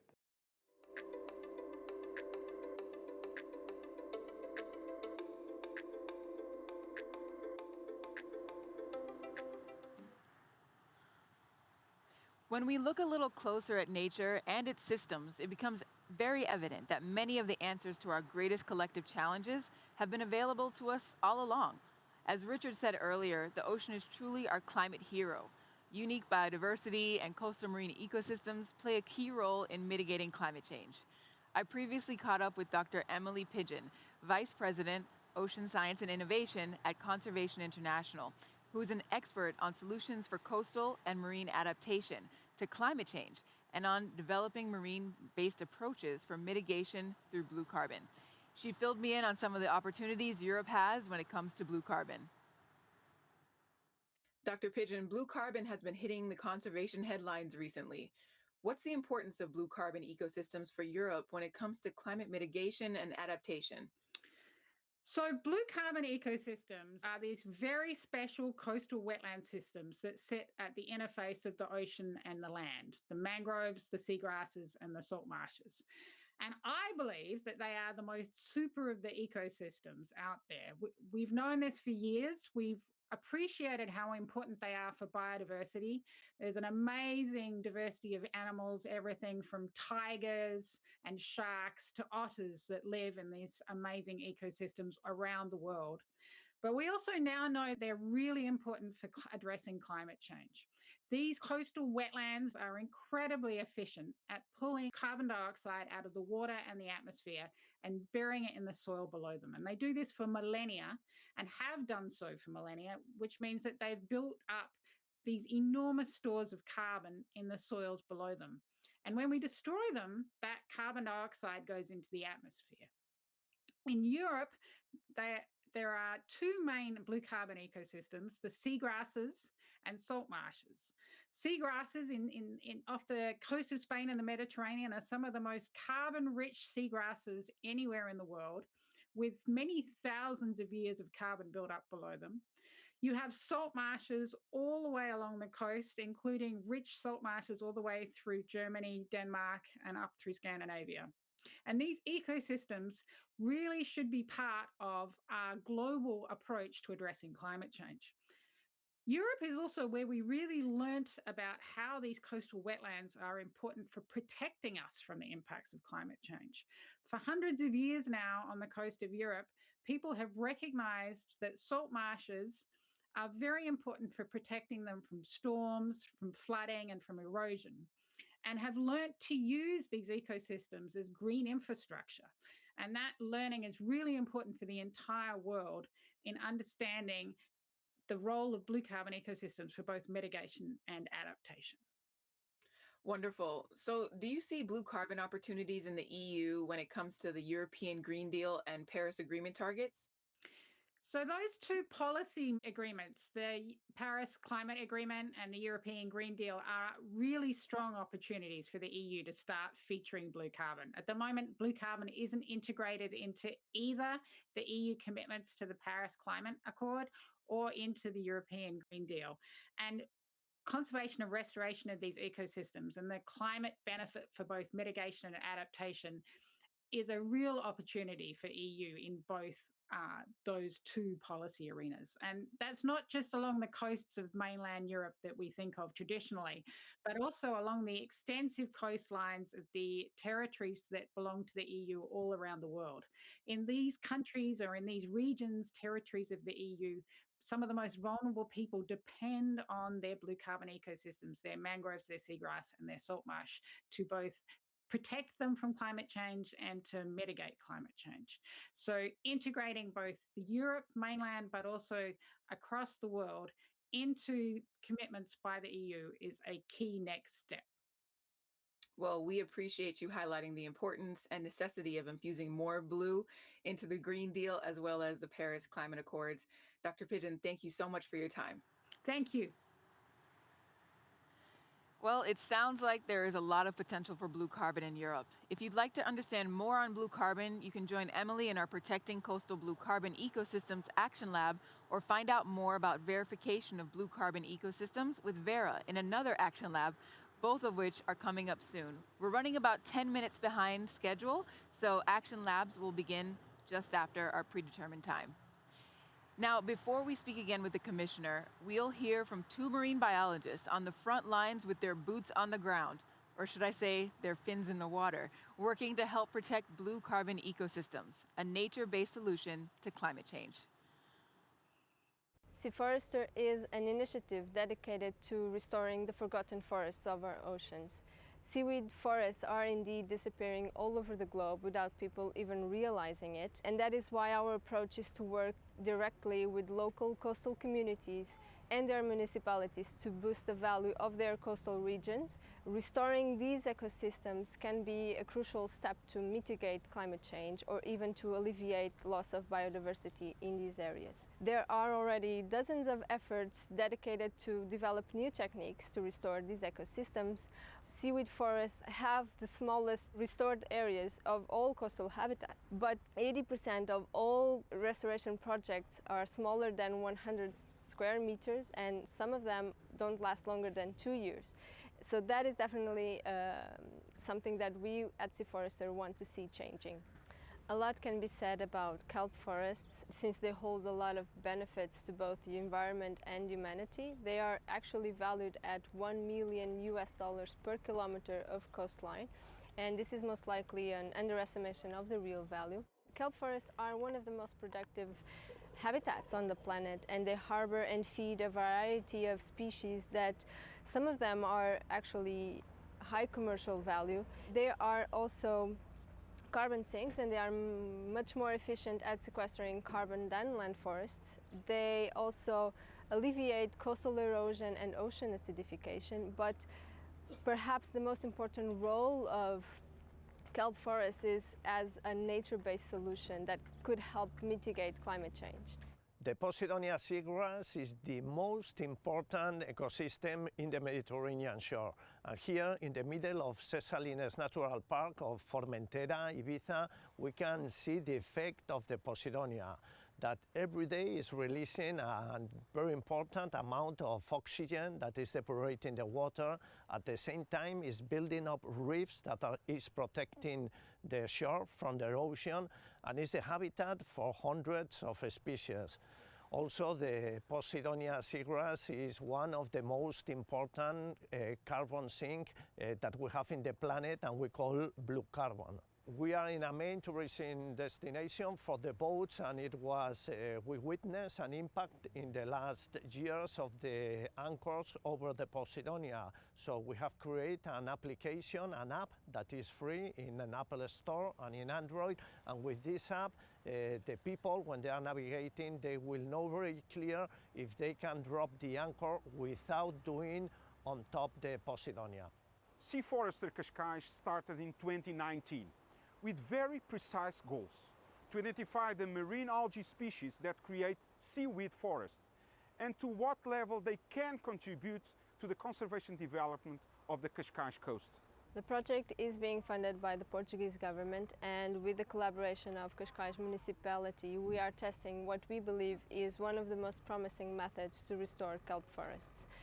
The method was developed by scientists in Norway and Australia, and it's called the green gravel. We basically seed small rocks with seaweed spores in the lab. There they will grow for about 2 months, and then the gravel will be planted in the damaged reef where it can grow and establish full canopies. Right now we are testing the technique in Cascais, but in the future we do hope to use this method to restore larger areas.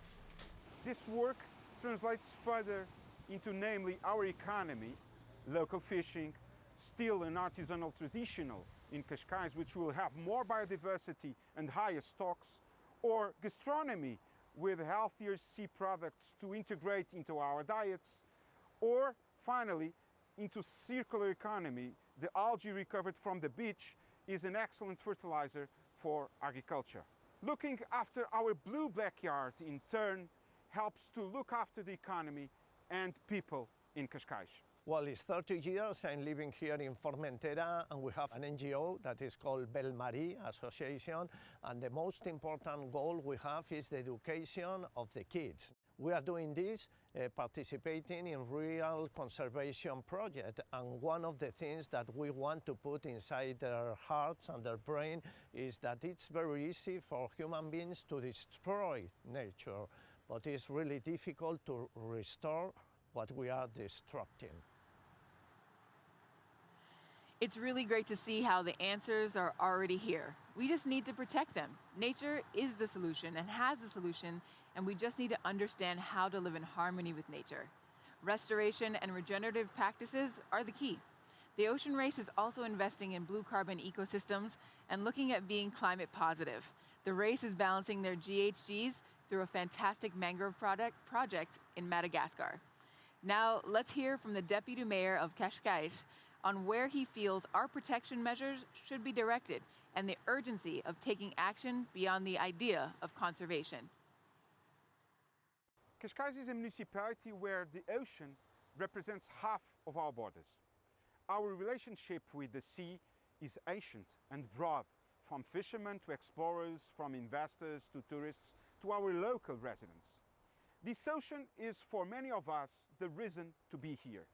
This is one of the reasons that for many years now we have invested in identifying, protecting and monitoring the environmental capital of our coast. We do this as a municipality, working close with conservation organizations, managing the best interest of nature and, above all, the environment with citizens' needs. Also, we promote a close relationship with scientific entities, always aligned with the EU marine directives. Nowadays, when we speak about the environment, nature and ocean, we are beyond the conservation topic. We must actively work to regenerate and reverse. This is what we have to focus on in the upcoming years. Well, there we have it, and I couldn't agree more. We are beyond conservation. We need to regenerate and reverse.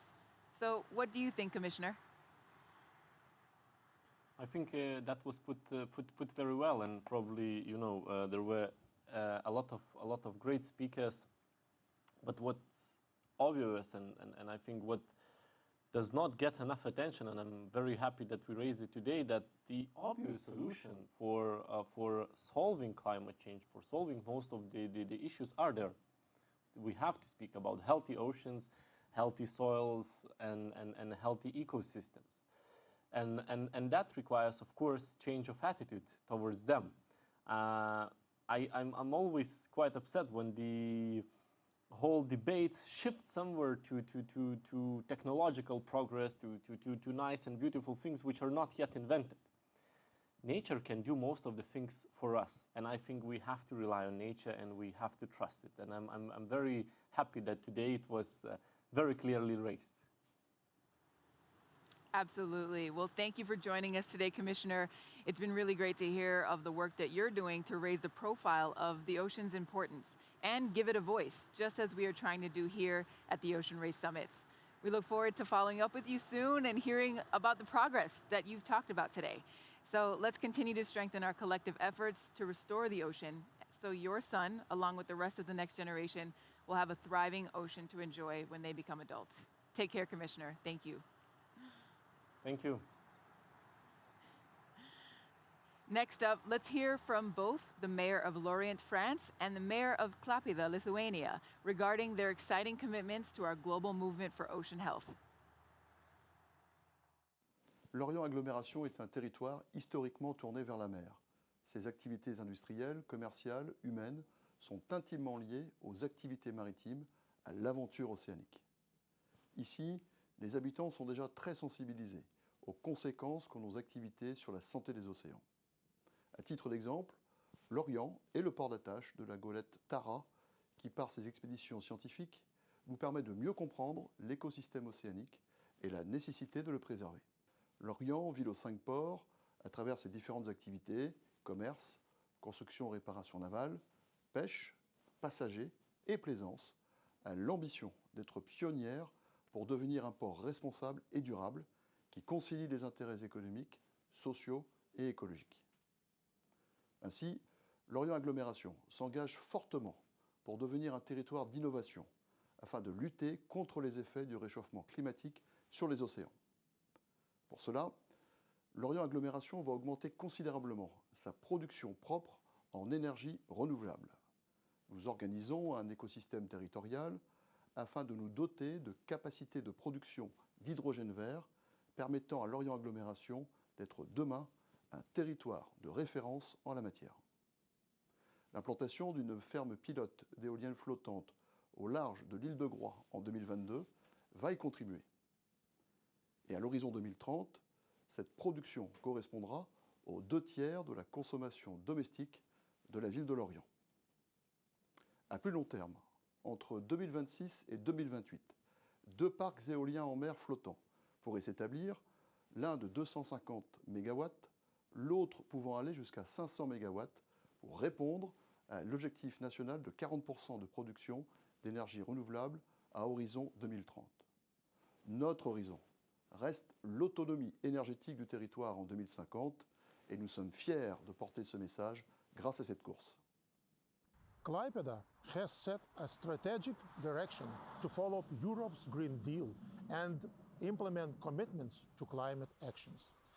We focus on sustainable solutions in the field of public transport and reduce the air pollution caused by it. Therefore, we are glad that in Klaipėda, a team of transport professionals, scientists, business representatives has created a very innovative electric bus dancer. Powered by electricity from renewable sources, each bus almost saves more than 70 tons of carbon emissions per year. So it makes our city greener. Dancer Bus brings social mission to transform public transport to make cities better place. With the help of innovation, green energy, and digital platform, we are sailing towards sustainability. The vehicle contributes this promotion of the circular economy, shortening supply chain, buying components in Lithuania and European countries too.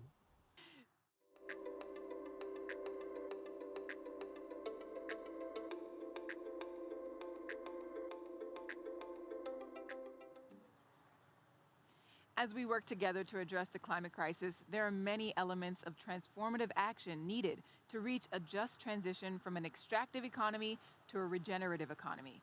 To achieve certain global decarbonization goals, we must pay attention to the lives and livelihoods of billions of people who live in communities dependent on marine biodiversity and overall ocean health.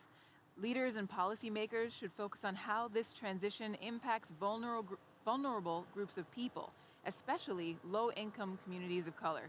At this moment, we have a unique opportunity to accelerate the transition toward a zero-carbon future that benefits everyone. Joining me first up is Justin Worland, senior correspondent for Time, who specializes in climate change and the intersection of policy, politics, and society.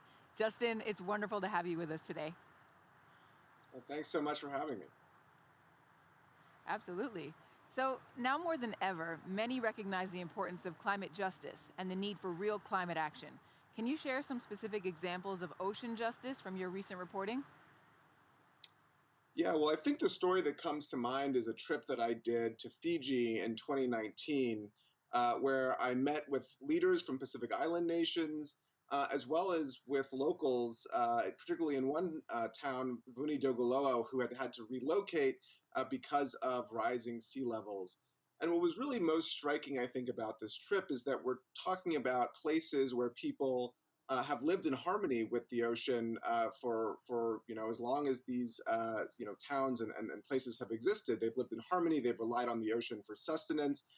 It's a part of culture in these places. And as a result of things that are happening that are largely totally out of their control, actions of people in the global north, burning fossil fuels, that way of life is now under threat. And so it's a real prime example of climate justice hitting ocean communities. And I know this summit is focused largely on Europe. And so I just want to bring up, after I got back from Fiji, I had a conversation with one of the vice presidents in the German Bundestag about her trip to Fiji as well, into that same village. And she talked about being moved to tears, you know, visiting and seeing just the devastation in the abandoned village, and how that prompted her to lead, to push for more development funding for places like this. And so I think we need to understand that justice, that climate justice story, and I think it'll inspire further action. Absolutely. Excellent points, Justin. So could you also share more insight about the intersection of policy and real life? Yeah, this is a huge focus of my reporting. I mean, it's often that we talk about climate in terms of, you know, carbon concentrations. We talk about things like, you know, what is the carbon price, et cetera, things that are really arcane to most people. And it's really important to tie that back to real life, to real people. And that's what I try to do in my reporting. But I think it's important, you know, in any context for anybody who works in this field. And oceans are a prime way to do that. You know, as I was saying about Fiji, and the Pacific Islands, this is a place where people are really on the front lines and seeing these things that are happening now to them, but they're going to happen in different ways, of course, but they're going to happen to everyone. And so that's a great way to tell that story. Definitely. Stories from the front lines. Now, what are some strategies policymakers can implement to effectively address climate justice? I think the big thing that I always hear is engage with the local communities. And I think there are two really important reasons for that. One, if you're talking about communities, frontline communities that are facing climate or environmental justice concerns, you need to really understand what's going on the ground to try to fix that. So you need to talk to the communities to understand that. But there's a second key component too, which is if you engage with those communities, you're going to be much better. It's going to be much easier to build the political momentum to actually accomplish policy and make it sustainable, because you'll have that political support from these constituents. And so I just say over and over, when it comes to climate justice, environmental justice, engage with local communities. Yes. Well, great points, Justin. And it certainly proves that we need more reporters like yourself out in the field, bringing these stories to the forefront so that our policymakers in the global north really can understand the implications of climate justice. Thank you very much for your time today, Justin, and I look forward to reading more of your brilliant reporting in the near future. Thank you. Now, I would like to introduce the chairman of the European Roundtable for Industry, Carl-Henrik Svanberg. Carl-Henrik, thanks for joining us. I hear that you and your family are avid sailors. What initially forged your connection to the ocean? Well, thanks for inviting me here. I was born in the very north of Sweden, north of the Arctic Circle, and spent my first 20 years up in the mountains an awful lot. And that led me later to the interest in sailing. You see the same exposure to nature and the fantastic side of our planet. I love what Justin said when he talked about Fiji, because here's a people that forever have lived in harmony with nature and are exposed to troubles that we have caused in other places. And when I've sailed in Fiji, but we've also been up in like Southeast Asia, where there's so much populations and you see the devastation there. And even if it looks pristine and nice on photographs, if you jump in the water in Bali or Borneo or someplace, you will soon swim into a plastic bag or some trash, and it's just time to do something. It definitely is time to do something. No one likes swimming in the ocean with plastic. So how does the European Roundtable for Industry plan to lead in the 2030 SDG goals and the Green Deal targets? Well, this is an organization that gathers the 60 biggest companies of Europe. And we are there to give our best advice on how Europe should go forward in harmony with the planet and being competitive. And we are setting very concrete goals for us. If I take the own company that I'm chairman for, Volvo, we're saying by 2050 we need to have all fossil-free transportation. That means it has to be there in 2040 because the trucks, they continue for 10 years. That means we need to be halfway by 2030. That's 9 years away. It starts to be very practical and real. And we are totally, everyone in the roundtable is totally behind the green transition and making it happen. It's somebody needs to speak up for the oceans now. Yes, yes, they do. So, do you think industry welcomes better ocean governance and will invest in the recovery and regeneration of coastal communities and sensitive ecosystems that have been damaged in the past by industrial activities? Well, absolutely. If you, the thing is that so not everyone is out in the oceans. Not everybody sees it. But when you do, you realize it's time to do something. I know that Ursula von der Leyen will be with us, the President of Europe, here in a few minutes, and you will see how she also steps up for the oceans. If you are in industrial manufacture, you will depend on products coming in, raw material coming in, and finished product being shipped out. And unless you sell it in your own country, it's going to be shipped or sometimes air freighted. So we have Maersk in the European Roundtable educating us on supply chains and ocean trafficking. We have Airbus on air freight. So there is a total commitment that we have to find a way where we live in harmony with the nature that we can save for many, many generations. Yes, and in the recent European Roundtable paper, Making the Most of Europe's Climate Leadership, it mentions a global level playing field. It's needed in a just transition to reach our climate targets. How can industry level the playing field for nature? And what do you think about the concept of giving nature and the ocean legal rights? Well, you know, to give the ocean legal rights is absolutely key. Every piece of land in this world is owned by a country or a company or a private individual that cares about it. Nobody owns the ocean, it's everybody's. But that means that it doesn't have a voting right. We are living with level playing fields in everything we do when we speak up for it when it comes to competition, that nobody's giving rights that takes advantage of somebody else. That concept is very close to home for us. And of course we are behind, as I said, to make sure we do our part now in getting it right with the oceans. Well, thank you very much, Carl-Henrik. I look forward to seeing how the European Roundtable of Industry will take a lead in ocean protection and climate action, as you've mentioned. Thank you, so do I. Now let's hear from Minister David Parker with a message from New Zealand. The Pacific region, which I'm from, 96% of the area of this part of the planet is water. And we're facing some pretty considerable challenges, not just there, but elsewhere. There are so many different challenges, from plastic waste, occasional container floating around that you don't want to hit when you're coming out this way. In addition to changes to biodiversity caused by fishing pressures, by land-based pollution and its effect on the sea, and of course the effect of changing water temperatures and pH levels caused by climate change. None of us can overcome these issues by ourselves. We all have to cooperate together to overcome them.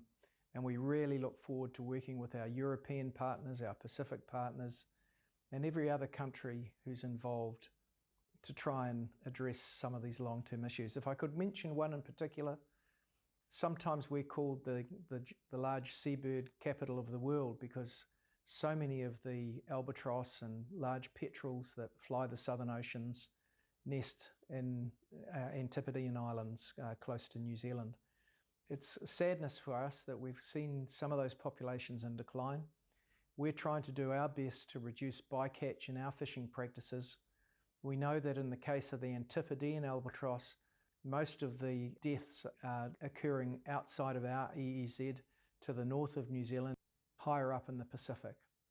So we ask you all to cooperate with us to get your governments to do their best so that we minimize this bycatch, so that we drive it out of the system completely, because otherwise we're going to drive the Antipodean albatross to extinction. I know I speak for myself and my government. I suspect your ministers and your government would feel similarly, that none of us want to be overseeing the extinction of any species. The Antipodean albatross, given that it ranges so far across vast oceans, is something that our people and your people can identify with quite readily. So let's do all that we can to publicise this issue and to make sure that we save the Antipodes and albatross. Now we will hear from the European Commission's President, Ursula von der Leyen, who is leading the charge in Europe's blue-green recovery. Ladies and gentlemen, dear participants, the ocean race has now been sailing the waves for almost 50 years. The ocean is your arena, and every day you feel its unique strength and power. But you also sense and see its growing fragility. You've seen it change and suffer, and you are helping it to heal. You have been removing plastics from the ocean. You have been tackling pollution with your own hands. You have been raising awareness on ocean rights and campaigning for action on overfishing. I very much welcome the fact that this summer several teams will carry scientific equipment on board. This will help measure microplastics in the water and collect data about the impact of climate change on the seas. Although the ocean can produce a mighty roar as its waves crash on our shores, it has no voice in our public debates. So I salute you for speaking up for it at events like today's summit. Like you, the European Commission wants to see an ocean that is healthy and full of life. Biodiversity loss is one of the greatest threats to our planet and to human health. Our seas and oceans are a particular concern. They are our most natural ally in the fight against climate change, and they are the first to feel its effects. And that is why last month the Commission set out a new approach for sustainable blue economy in the European Union. Because in addition to having a crucial role in regulating our climate, the ocean's rich biodiversity provides us with essential goods and services. It is critical for energy production, for tourism, for transport or trade. The blue economy provides 4.5 million jobs in the European Union alone. But for a sustainable future, all blue economy sectors will have to reduce their environmental and climate impact. Because tackling the climate and biodiversity crisis requires healthy seas, and we have to make sustainable use of their resources. And this is why we are also promoting across the world the EU's expertise, environmental action, and innovative business solutions. To support this, I can announce that we will update our international ocean agenda next year. The Commission will lead efforts on a global agreement on plastics, and it will embed a circular approach across our economy. Ahead of this year's crucial biodiversity COP15 in China and the climate COP26 in the UK, we will also focus our diplomatic energy on protecting our oceans. For example, the EU and its member states are proposing to establish 2 new large-scale marine protected areas in the Southern Ocean. We will do this together with a number of like-minded partners. If approved, they would protect an area of over 3 million square kilometers. And as we head to Kunming in October for the Biodiversity COP15, we are working towards global commitments. Our aim is to protect 30% of our land and sea, a commitment we have already made at European level, and now we are also working to increase global climate ambition at COP26 in Glasgow. Europe has already committed to reach climate neutrality by 2050.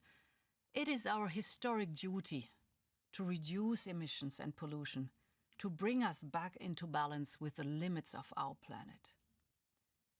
In Glasgow and in Kunming, we want to see even more international partners joining us.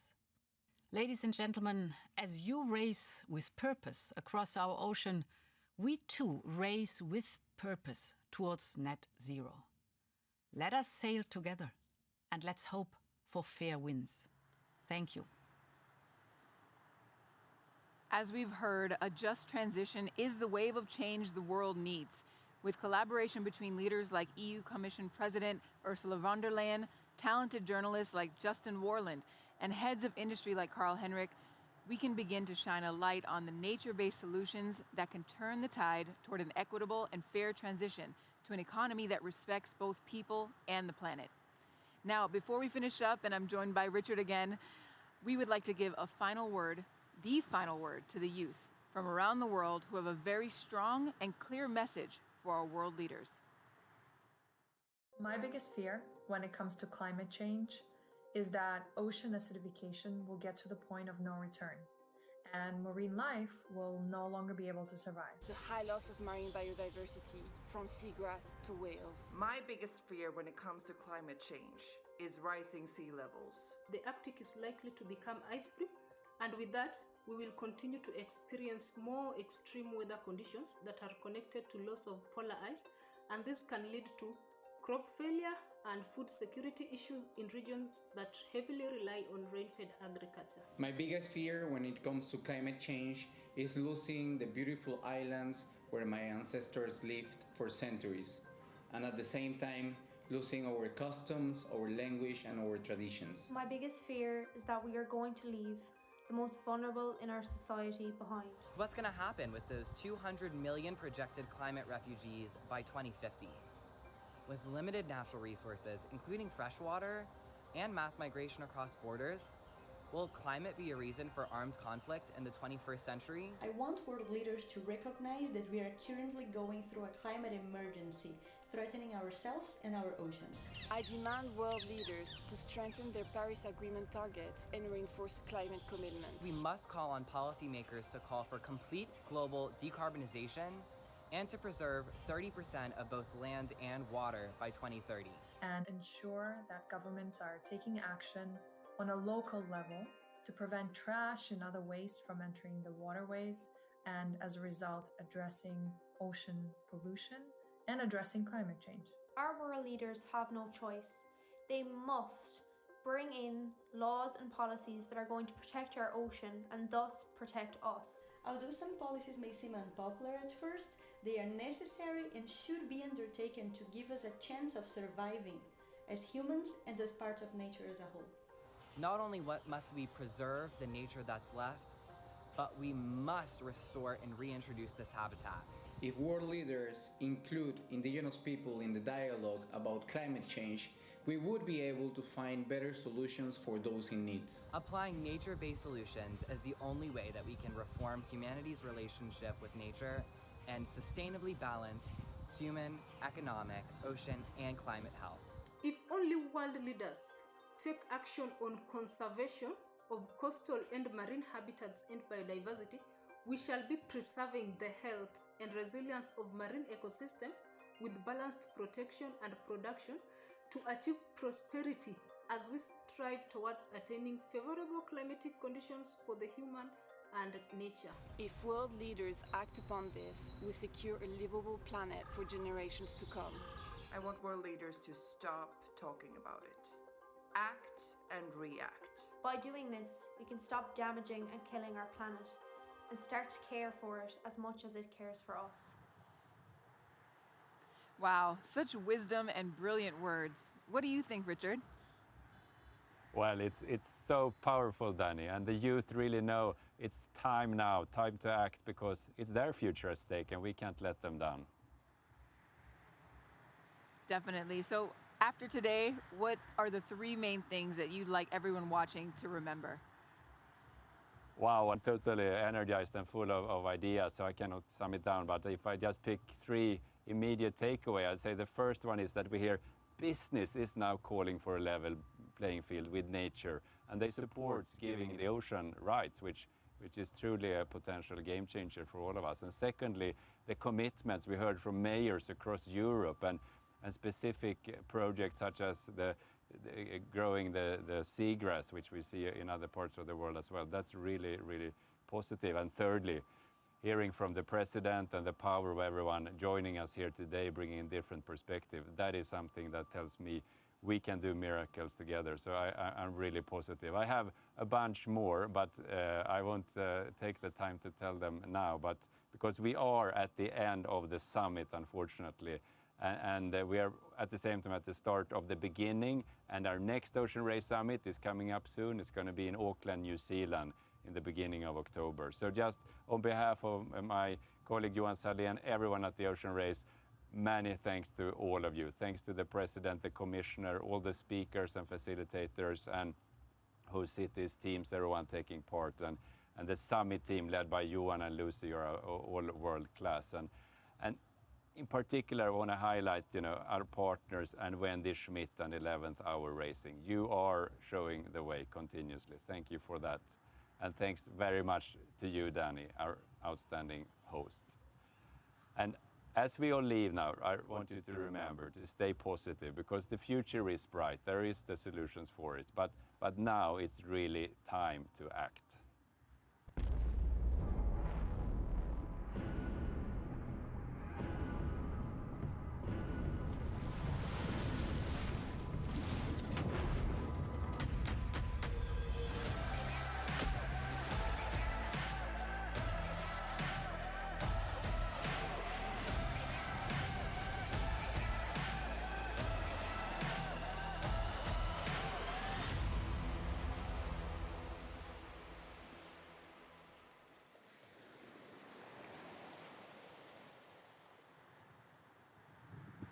Well, as the winds pick up here in California, we know that it's certainly time to act. We have no more time to waste. If we want to transform our ability to protect the ocean, acknowledging fundamental ocean rights is an effective place to begin. Our lives and livelihoods are inextricably linked to the health of the ocean.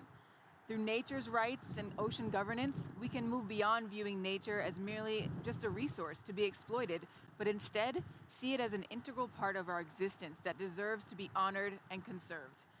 Through community and connection, every single one of us can contribute to the vision and help lead us toward a future where humanity finds a way to heal our relationship with nature through regeneration and restoration. I'd like to extend gratitude to all of our speakers who contributed their expertise and knowledge today. We are truly thankful for their leadership. We also greatly appreciate every single person who tuned in virtually. Thank you for all that you're doing within your communities to take care of our ocean.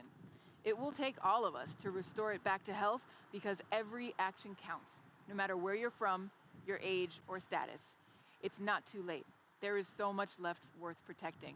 The ocean is beckoning us, you and I, to step up to the plate and be the real leaders that cultivate positive change for our blue planet.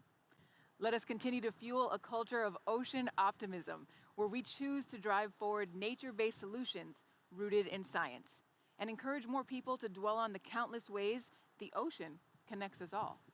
It's been an absolute pleasure hosting today's summit. We hope you'll join us for networking after the close, but if not, we completely understand. We truly appreciate your sharing your day with us. Until next time we gather, be well, everyone.